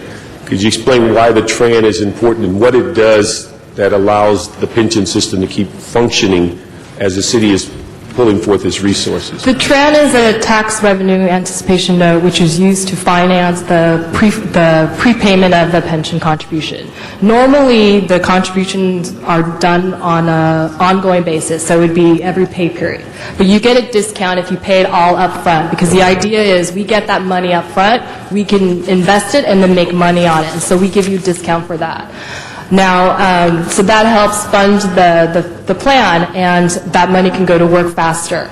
Now, what's going out of the system while we're reinvesting our money and making all of our allocations, we also have a payout of benefits every month. So for LACERS, that's for those members that are already retired and the beneficiaries, and for the retirement health, it's about $50 million a month that we have to pay out. So we have to make sure we have enough cash on hand to cover that retirement payroll, because that's an obligation, legal obligation of the system in the city, and then looking at putting the rest away to fund the future retirees. And let me ask you, on the police fire, what is the monthly payout for pensioners? It's $75 million and another $40 million or so for our capital calls. And those represent the investments we're making in private equity and real estate. Okay. Then also, as people have talked about, if you redesign the pension plan from what it is today and change and give less pension benefits, that's only generally considered for new employees. Is that correct? That's right. That's the history So of it. the expectation of that savings is years down the road. That's right. Okay. And if the city's in a slowed down hiring process, it will take even longer for those benefits to go forward. That's right. Okay. Now, the short-term issues, what are those short-term issues that can impact the pension that the city can see within the next year or so that you can get benefits from? For the system, fire and police, the payroll. The city has to make a contribution based on the amount of payroll. So that's a large area. Okay. All right. Let me ask you before your chart on 13. When you talk about payroll, and I just wanted to clarify it for the public and colleagues, is that when you mentioned 28% of payroll, when you said 28 cents of every dollar, for every dollar we spend in payroll, we have to come up with 28 cents in addition to that to pay the pension. So it's not 28 cents of the dollar. It's in addition to the dollar. Right. Okay. Right. So as you go through your chart on page 13, what you're telling us about 2014 and 15, for every dollar that we spend in salary for police and fire, we have to find 79 cents in addition to that for that pension. That's right. Okay. That's where the assumptions... That everything is as it is today. Well, with a negative 30 and a 0.888. Okay. The other thing I would mention is that a measure of control that the city council and the mayor have is over the administrative code. And the administrative code is where the health and dental benefits for retirees are located. Okay. So that's something that is not bound by the charter. Okay. But what we look at basically would be on a going forward basis in that area. Okay. And Sally, on your chart on page 12, similarly, when you give us those figures, that's in addition to each dollar spent, not a part of each dollar. That's correct. Okay. And then let me ask the other thing as we talk about salary, so that people understand it's the issues, not only what the overall salary is, but also in contracts that allows certain specials to be pension-based, and those types of benefits, do they drive up the pension costs? For LACERS, it doesn't. The ad code, the ordinance, and I think the city did a very good job of defining what final compensation is. So under the administrative code, it's the compensation earnable for the highest 12 consecutive months. So that does not include overtime or other types of bonuses, except for those are permanent assignment bonuses, where it's part of the regular pay. Okay. And what about the police fire? Well, that's similar, but I would say that there's a lot of bonuses that are paid out there that in other systems are not pension-based. So when we put a MOU together and specifically declare a bonus or some payment is pension-based, in addition to the salary, does that drive up the pension cost? Yes, it does, significantly. All right. And then when we say that the number of employees in the sense on the payroll, we also, that 75 million you mentioned and Sally mentioned 50 million, you're also paying people that are already pensioned. That's right. So the issue is you're not just paying the people on pension, you also, it's being driven by the salary within the city of LA. That's right. The liabilities are being created today. Okay. And then the last chart I'd like you to comment on is where you address the issue of payroll on page 9.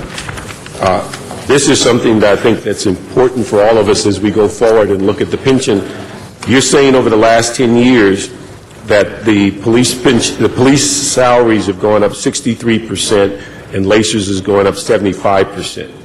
And so it would appear with these salaries that no matter what your investment strategy is, we're outstripping your investment strategies by the pay raises. Right, and bear in mind that this is also not only driven by the salary rates, but it's also the number of employees. So we've added a lot of employees over the years in both systems because the city was wanting to provide more services, so that comes with more So we add employees, but then as we pay them more, so we get a double hit as it relates to the pension.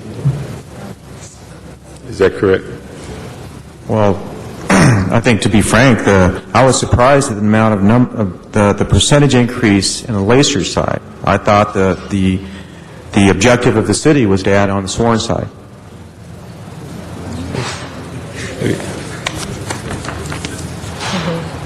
Even over the last 2 or 3 years, it's been a significant increase on the civilian side. Okay.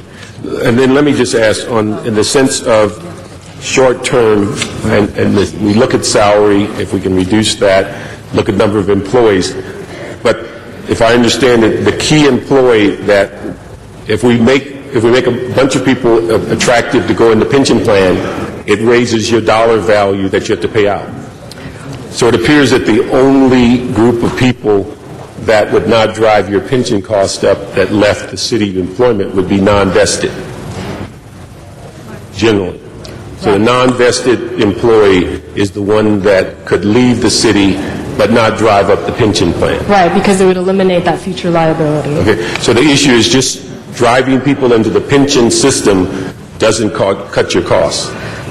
Right, because we will have to pay for more retirements and for a longer period of time. So if they were to retire sooner than they were anticipated to, then it would increase the liability because that wasn't accounted for. Thank you. Ms. Gruhl? Just to follow on that comment, if you reduce, though, the future employees or the numbers, if you reduce your FTEs over time, I mean, again, this is about making sure you're not just looking, what we shouldn't do is look at a pension system or others within just a 1 year or 2 year period of time. You really have to, I think, why the actuarials and all that you're looking at looks out over a period of time. So it may be that if more people go into retirement, you see a bump in the retirement costs if they go early, or, I mean, these are some of the discussions we're having right now about balancing our budget, is what is it that we have to do to reach that. But there is a point as well, as you said, if you reduce the number of employees, then your costs over time are reduced. Right, there is an offsetting factor. So if you have people getting off the general fund, right, and they go into the retirement system, then that will reduce your payroll base on the general fund side. So you will have some savings in salaries that will help offset the cost of increases in the retirement contribution. Now, we have, for both Lacers and police and fire, can you tell us what the percentage of our funding has been? I mean, is it 93? I know if you could just share that. We were at 99% as of the last fiscal year. Can you hold my time, please? 99? So 99.1, I think, as of the last fiscal year. At our height, we were about 115% funded, and that was right before the Tier 5 was passed for new hires. And during those years that you were at the 115, Right. you were above 100%. What was the city's contribution? The contribution went down as far as low as $90 million a year. So it went down significantly, well below the normal cost that if everything goes as planned, the city's contribution would be. That really goes to the idea of putting money away in those days when you're doing well. And you mean as far as in the pension system? That's an employer option, so the city could take a look at maybe sometime in the future when times are good to put monies away. For example, whatever the normal cost is, to at least put the normal cost in, as opposed to some amount less than that. So holding in abeyance so that when we go to $350 million contributions and you budgeted $200 million the year before, you have that $100 million you put aside. Right. Sally, what was the percentage? Funded ratio as of June 30th, 08, the total funded ratio was 82%.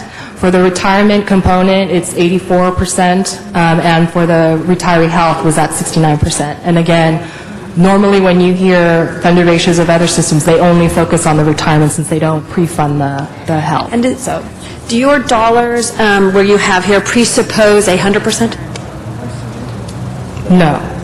It presupposes it at the same level? 100%. The dollar figures is when you're looking at the 300, what we're going to have to contribute, does that, what does that presuppose? No, what it looks at is what's the normal cost, the cost of the benefits allocated for that year, plus a portion of the unfunded liability. So that's how we determine the contribution rate. So the unfunded liability is the difference between your assets and your liabilities, that piece that's not funded. And could you describe, we've talked a lot about smoothing, but just to kind of, in layperson's terms, what that means and what's the benefits and the problems with smoothing? So the way that smoothing works is, for instance, if we're looking at a 30% loss, let's just say for discussion purposes, this June, we will only recognize 1/5 of that next year. So instead of taking that 30% loss all at once, we're going to spread it out over 5 years. So that we do that for every year. So you'll have a mix of gains and losses that help offset. And so the deferred gains we just put aside into the formula, and then the next year we look at what the current year returns are, and then combine it with the others. So it's really to just smooth out the ups and downs in the market. It's really to address the market volatility. And if market volatility for 3 years is going down, again, you always hope it balances out, but if there's periods of times that, in fact, it is either, primarily you're concerned if it's going down, how does that affect the smoothing and your liabilities, and does it just continue to grow your liabilities over the years? Just to give you an example, after the tech bubble burst and we saw major losses in both systems, we saw 2 years of losses of about 4%. And this really is a 12% loss because we're assuming that we're going to make 8% every year on average over the long term. And we do. We make 8%.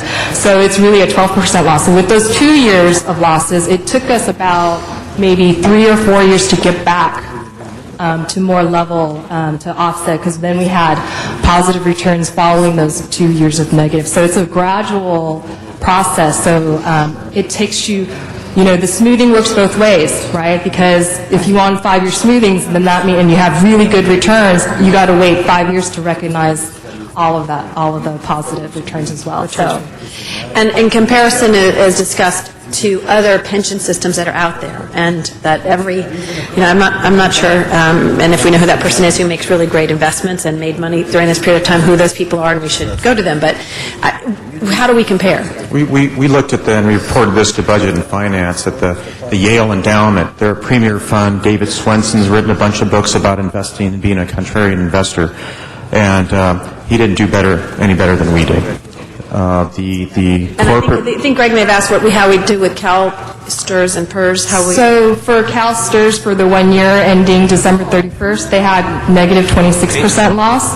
26% loss. For Cal PERS, they lost 27.1% for that same time period. Lacera, also a sister fund, they lost 23.4%. So we're all in the same range. However, we all have different asset allocations, so that will affect some of these numbers.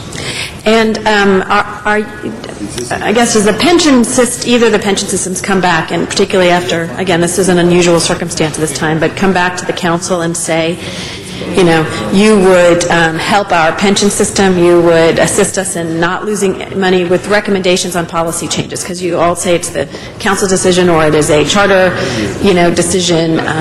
Does the pension system and the board ever come back to the council and say, we would make these recommendations for the future of our pension systems? Have they done that in the past?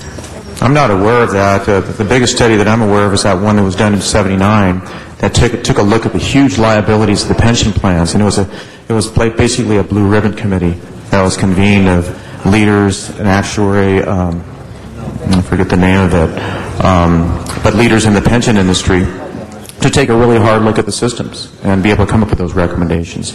Our That board, was 30 years ago, just if you have in mind the it math. was a long time ago, but we were 25% funded at the time, and there were some significant changes that were done. Maybe it's overdue. I think so. And was that directed by the city to do that, or was it directed by the... There's an pension funds organization called Town Hall. So that organization, whatever, I don't know what it was, but... Well, maybe, Greg and Mr. Parks, we can look at that and see what we may do. I mean, there's been a lot of studies, but have a more formal process in which we review some of our decisions. And colleagues, and I will close on this because a lot of questions have been asked, but as we look to this budget and we're going forward, we are going to be looking at a menu of options, none of which are pretty. And a menu of options that will impact you all, will impact our employees, will impact their contribution levels, all of that is going to be on the table, and it will impact the pension system. And so when people talk about one way to solve the problem, there is not. And it is about employees, it is about contribution levels, and it is about investments. And we have to think about that as we go forward in the next several months, which you are very familiar with, Sally, when the mayor proposes his budget and it comes forward to us as we make some of those recommendations. But there is no quick fix. Just like the federal government, we can't print money like the federal government to balance this or make sure that our pension system and our obligations are changed. But I know I would recommend, and we'll figure out what's the best vehicle to do that, but just to look at our pension systems. That's why Greg and Mr. Parks asked this to be considered. I think I had suggested the other day when we had another item and then forgot that you all had already done that, to have you come present to us. But it shouldn't just be at this time. It should be making some recommendations, not just telling us how bad everything is. So we'll look at what the vehicle might be to review that 30 years. I'm sorry, it's an absolute partnership because it is part of the responsibility of the boards to look at not only the sustainability of the system to make sure that we can fulfill our obligations to pay the benefits, but also to help defray the cost of the system too. So we're always looking at that, and we'll continue to work. Well, I think where Mr. Alcorn will be coming from is, you all have a system that's set in place that if you fail or don't do so well, we are responsible for filling them in. And how do we ensure that you're not dependent upon the city to bail out our pension systems in that way from bad investments or changes, and how we ensure that? I think that's the other part of it. And your recommendations on how we move forward, again, are going to be very helpful. Thank you, Mr. Mr. Thank you. And just for the record, for Mr. Smith's knowledge, I was vice chair of the Senate Pensions Committee, and I have a little bit of familiarity with these issues. Relative to basically what you're proposing, actually I think this is a very conservative estimate. You're estimating that in the years 2010 and 11 through 13 we will make profits of 8%. Would you say that's a positive attitude or a conservative attitude? I think that's a very positive attitude. It's as our actuary called it, being not optimistic. So it's more realistic. It's assuming that the market is not going to recover. So you'll make 8% profits? It may be worse in 2 years from now. That's just You're for projecting illustration 8% profit. We're not projecting that. This is just for illustration purposes. I'm looking at your chart. It says 8% I know. in 2 years. We did 6 different scenarios, and that's just one of the scenarios that we But picked. this report is based on a projection of 8% profit in 2 years. Is that correct? Yes. Okay, so I think that's a very rosy picture. I don't think our economy is going to recover that fast. Does the police pension system have a similar projection? Yes, we do, and that's used to demonstrate to the city the kind of problems you could have if we don't meet the kind of expectations we have on returns. But one of the things I would point out, though, in terms of the... What is your expectation? In terms of the 8%, if we didn't think we were going to make returns on equities, we would not be invested in the stock market right now. We don't think we can predict... That may be a good move. We don't think we can predict in any fashion how the market's going to behave. Actually, I defer on that issue to my chief investment officer.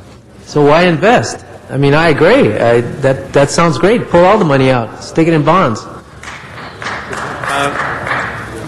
The numbers that the actuary are providing, you're correct. The way the math works is next year they are assuming a 0% return for the funds, and then after that they assume 8. Assuming an 8% return, given the current decline in the stock market, actually isn't too far out of whack. I mean, the stock market is now at a much smaller base, so 8% really isn't all that much. But your point goes to the real economy versus Wall Street. And many people who are looking at what's going on in what I would call the real world are saying, we're still going to have layoffs this year. People are going to be losing jobs next year. And so that's going to translate back into the financial markets. You're quite essentially, right. the pie has shrunken, but whatever we invest in the pie and the proportion to which we grow has nothing to do with the fact that the economy has shrunk. Is that what you're saying? I'm saying that the 8% number isn't really a very high hurdle given how much the stock market has fallen. So what I'm saying is it's within the realm of possibility. But your assessment of the economy is just as valid. I mean, what I'm saying is that right now in the real world, things don't look very good. And well, that was my assessment 2 years ago when I sat down with Lacers and said, what are we doing to recognize this bad economy? And they said, don't worry, we structure everything on a 20-year plan and we're cool. And now it seems that the sky is falling. So what happened between my meeting 2 years ago with a different general manager, I'll point out, and Lacers, and today? Well, I think Tom can answer this better than I can, but really the financial meltdown in the markets. Okay. You saw the subprime mortgage I wasn't the only one crying wolf out there. There were a lot of folks, and it seemed to me that there needed to be some attention paid to this back then. And when was it that you were going to come to the city and tell us that our contributions were going to be hugely out of whack with what they had historically been? So it's customary for both systems to provide projections based on after the valuations for the fiscal year is completed. So as soon as we finish this June 30th, 08 valuation, which then we assess what the value is of our assets and liabilities, then the projections were provided. We provide this to you continuously throughout the year because this is just one point in time. As we get more information, better information, we will then provide revised, updated projections. So it's throughout the year that we do. Enough for the browbeating. Let's move forward. How do we fix this? Can we get a report back that would indicate what the effect of smoothing at a 10-year ratio or a 7.5-year ratio would be if you report back to give us what kind of, particularly if you're projecting 8%, I think that's pretty good. We ought to do the 10-year smoothing process. If you want my money, I want you to guarantee it. That's the bottom line. If you want the taxpayers' money, I think you need to provide better guarantees. So I think you should expand your range of smoothing to 10 years. Now, what would the 10-year, your 5-year smoothing profits were 2.5%, which is almost 6% less than a whole chunk. If we did it over 10 years, would it grow to 8%? If we move our smoothing policy around, it doesn't change the amount of money that's needed for the pension system based on the losses. We're just going to defer it. And what's going to happen is the city's going to owe the money down the line with an 8% charge onto it because that's what we assume we're going to make on that money. But I certainly will take your suggestion about going to a 7 or 10-year smoothing issue back to our board and our actuary and make sure that we address it. Well, could we? No, I asked for a report back.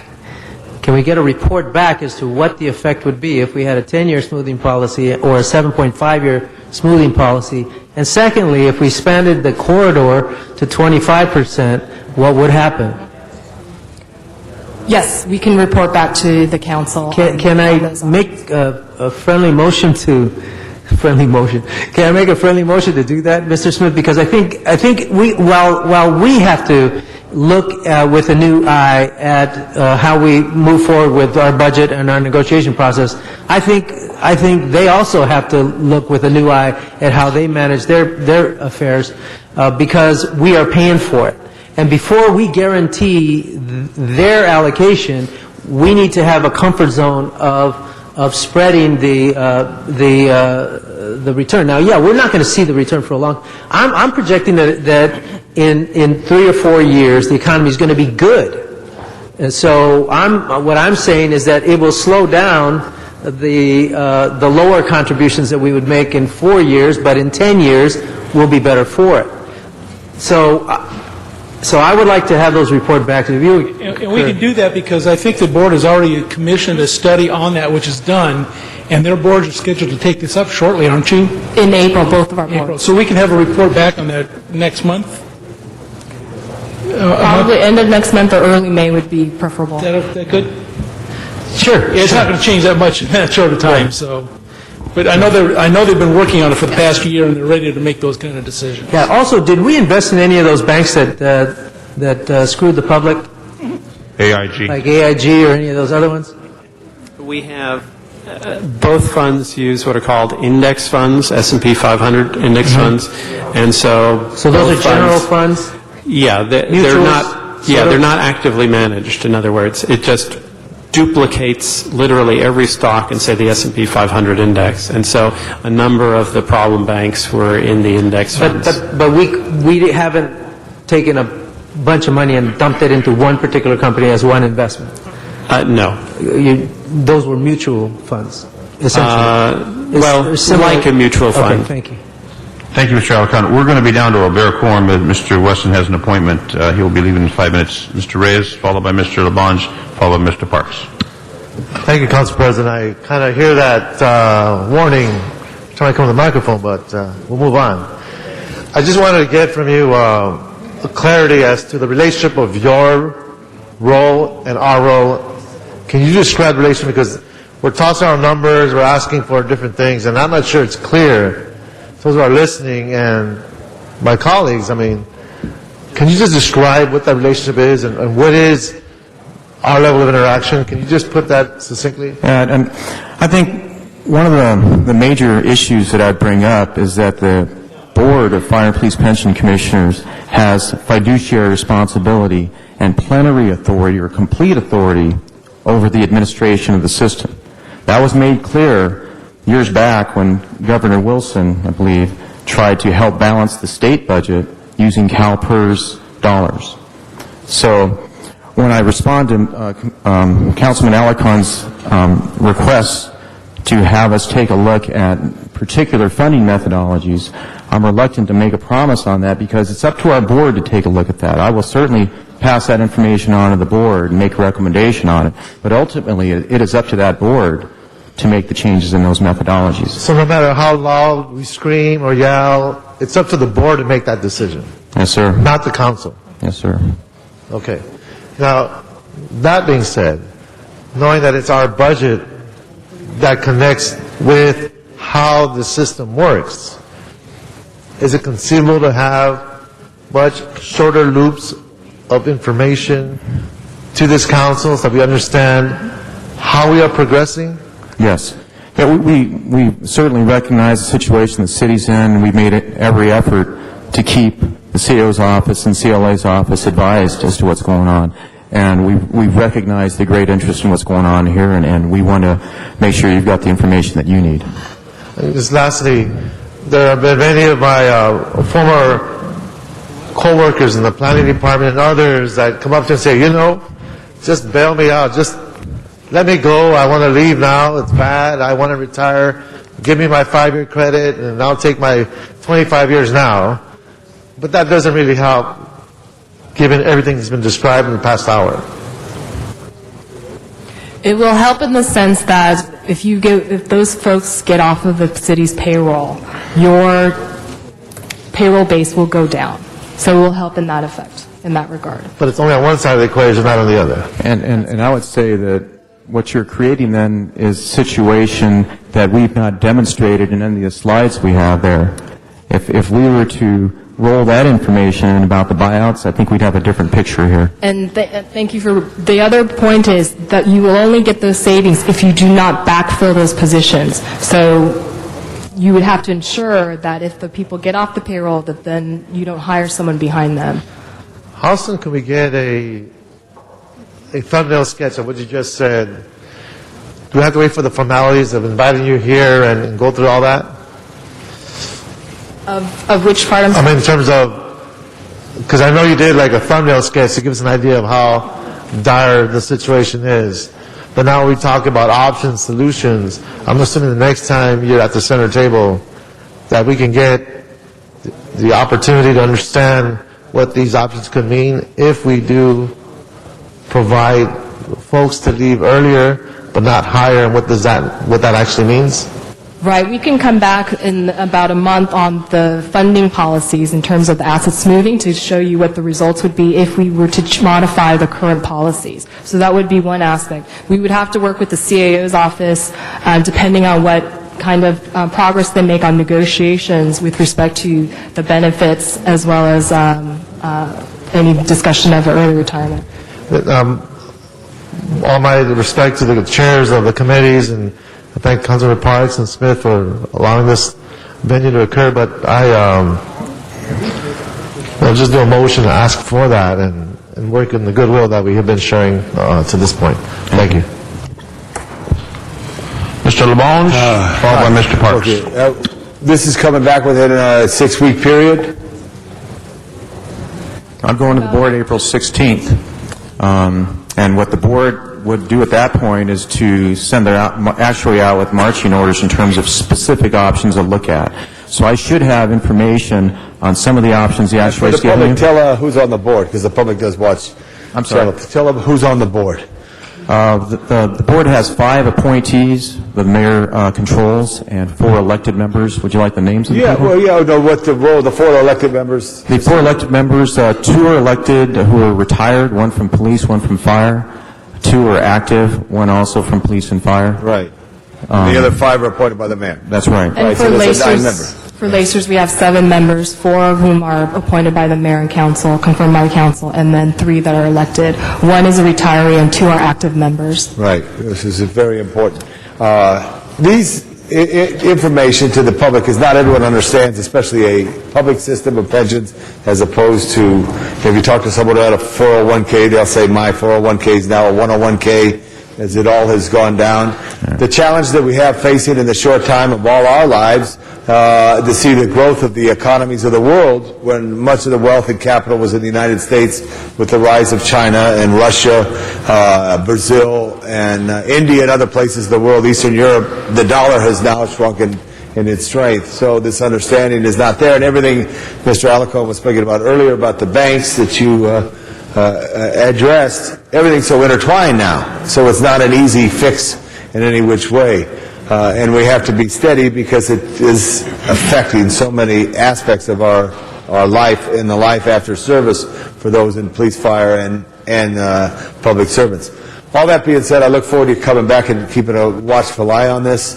And the tragedy of this event is affecting the lives of many, many, many people, and we all know we're trying to do our best as we go forward. Thank you, Mr. Zine.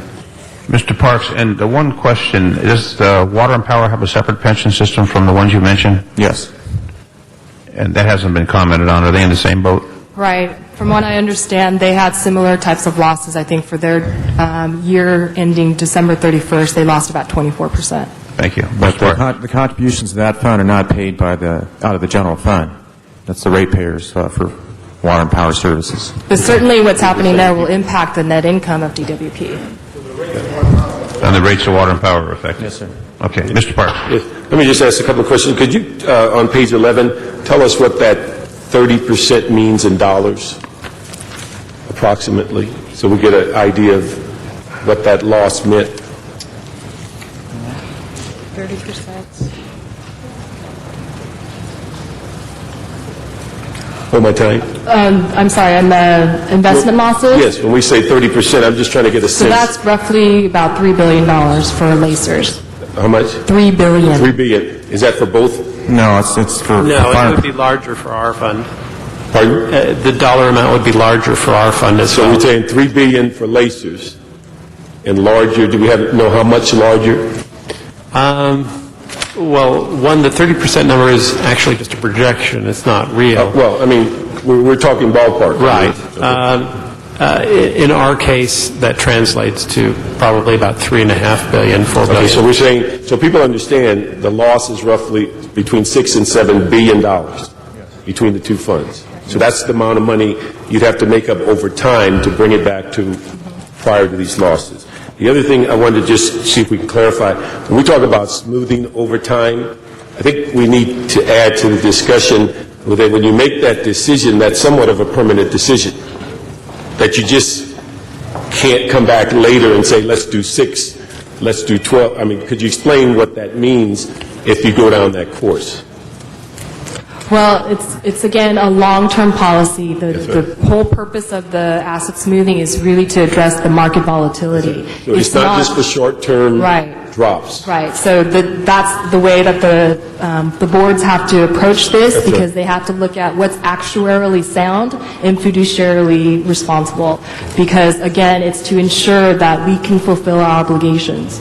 Okay. So again, I just want to reiterate, it's not a short-term, it's somewhat a permanent decision when you decide to go from the 5 to the 7 to, if you make that decision, it's not something you can come back in a year or two and say, times are good, let's go to something shorter. That's right. And that's the reason we're taking such a hard and slow look at this process. We're starting at the meeting of April 16th, already having done a bunch of work on this. So our actuary is going to come on the report, staff is. We're going to come out with options for the board to consider. And they're going to run those options not only by our actuary again, but also by fiduciary counsel to make sure that the interests of the pension system, the employees of the system, and the city are protected. Okay. I'd really appreciate it when you report back that explanation is there as to just how permanent that decision is and how it is something that has to be looked at in the very long term versus a short-term answer. The final question I have is that when we talked earlier about possibility of incentive retirements, and Sally, you mentioned that there is some benefit of moving people into the retirement as long as you don't rehire them on the payroll. But the other issue I think is important for people to realize is that the incentives for people that are already eligible to retire is not in our benefit. So if they're already eligible, to give them additional benefits is not a benefit to the pension system. Right, because the idea would be increasing their benefits. You're increasing their benefits, which increases the cost of the pension. So really when you... That creates an unfunded liability. So it's an unfunded liability if you give a vested person additional benefits. So what you're really looking for is a narrow class of people that might be 2 to 5 years short of retirement by time or age would be an incentive to move them into the system and off the payroll. It would be the same effect, because there again, you're increasing benefits, so that person is going to retire sooner and then will have to pay out longer. Okay. So in terms of what the incremental change between the two, I'd have to see. I don't know. But I'm just wanting to make it clear, if you're vested and eligible, getting an additional benefit is not a benefit to the system per se. It may benefit the person. So it's not, we wouldn't be saving money. You will be saving money for the reduction in the payroll, right? But not on the pension benefits. Right. Okay. Thank you very much. Thank you, Mr. Parks. One technical question.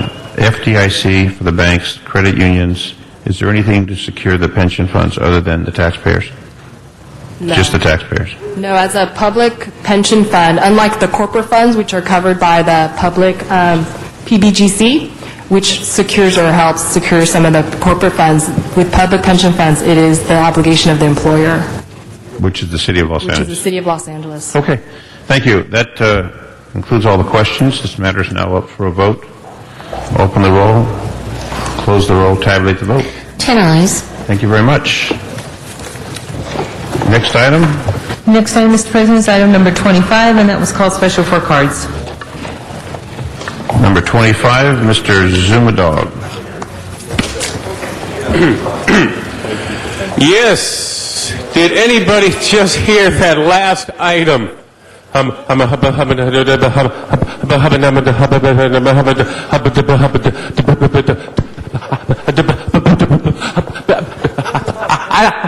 don't know what to say. Did you just hear 56 cents of every dollar is going to be going to the pension fund in the year 2012?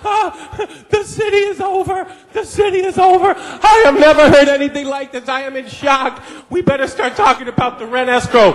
I'm talking about rent escrow. You know what? I sit here and said rent escrow is bad. Let me say something, people. You better quadruple the amount of people you're putting on rent escrow. Go out the rent escrow police. If I see a little piece of lint on somebody's property, put them in rent escrow. Did you know that the mayor only quadrupled the parking meter rates? Did you hear this last presentation? One of the council members to the side told me that this is Armageddon that we just heard, people. You better quintuple the parking meter rates. The trash collection fees, they've only been tripled. We've got Octo Mom. How about Octo quintupling? Thank you, Mr. Dog. Your time's up. Next slide. Okay, let's open the roll on this. Close the roll. Tabulate the vote. 10 ayes. Next item, please. Next item is item 29. That was also called special for cards, and a substitute motion has been introduced and distributed. Arnold Sachs on item number 29, and a substitute motion.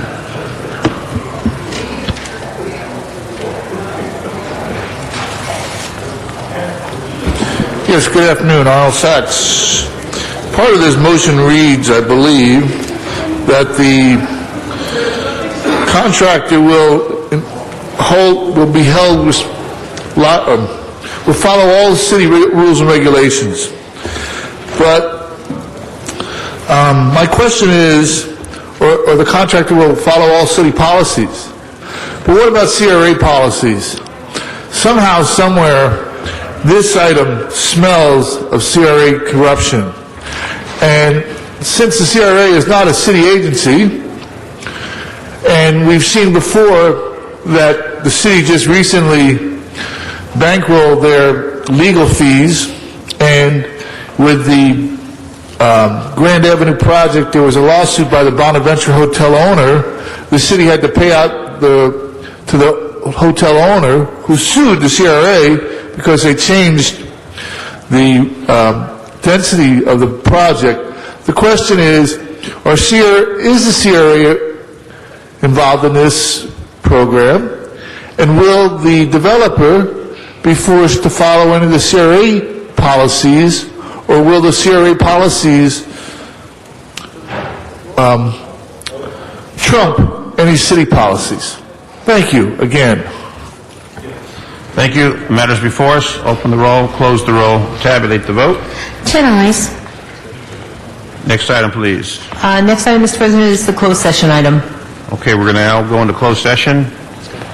So, Sergeant at Arms, please clear the chamber. We'll go into closed session. We'll return shortly. Thank you.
Okay, we're back. Thank you, Ms. Gruhl, for waking us up back in session.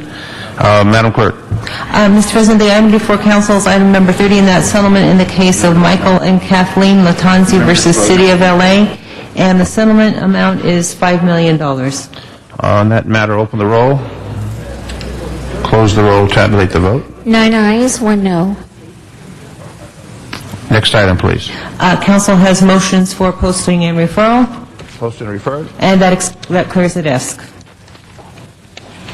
Okay, the desk is clear. Announcements, Mr. Reyes. Thank you, Council President. I'd like to invite the folks in the Northeast to Franklin High School. At 6:30 tonight, we'll have a meeting on community public safety.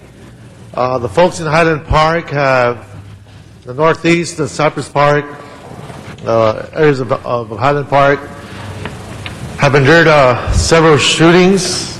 We've had several homicides. There's a lot of activity.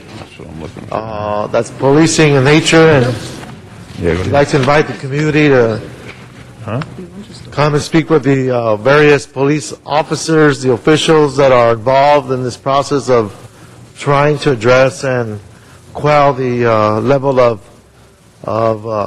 violence that has occurred in the Northeast in the past few weeks.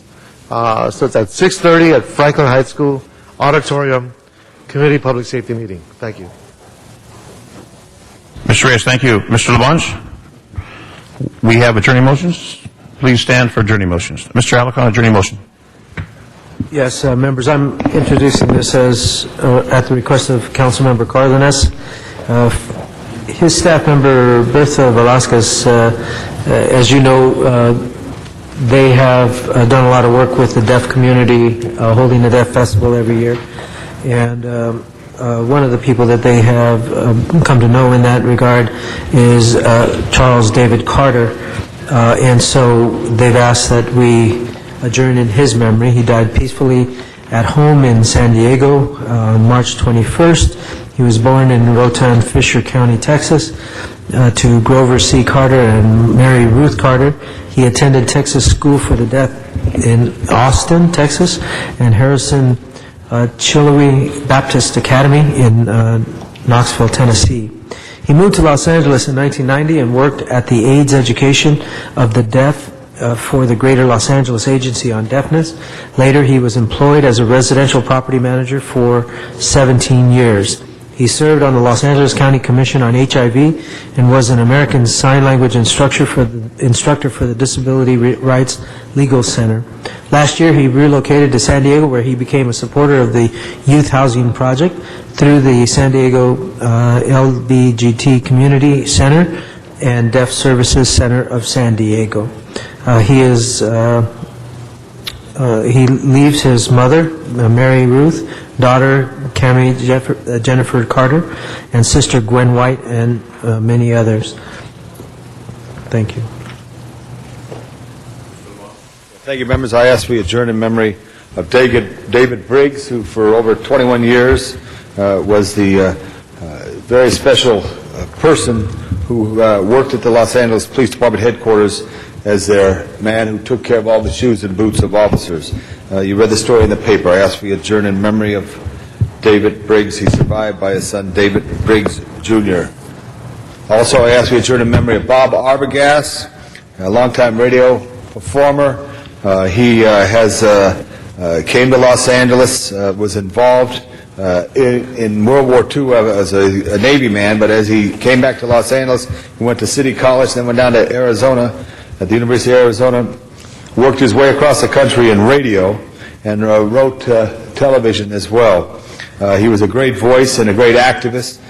He is survived by his wife Jan and sons Robert, Peter, who you may know, who is the voice of USC Trojans, John and Jerry, and daughter Paula. Bob Arbogast was involved with Marshall High School, and when I was there, and he was a very fun human being, and he's a proud dad now in heaven.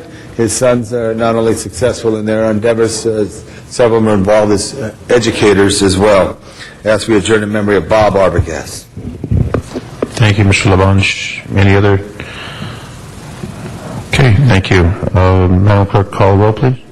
make a quick announcement. We're going to try to have our Transportation Committee actually start right away, if we can. So we'll Transportation? Transportation Committee on the 10th floor. Thank you. Okay. Madam Clerk, please call the roll. Thank you. This concludes City Council meeting. Thank you to our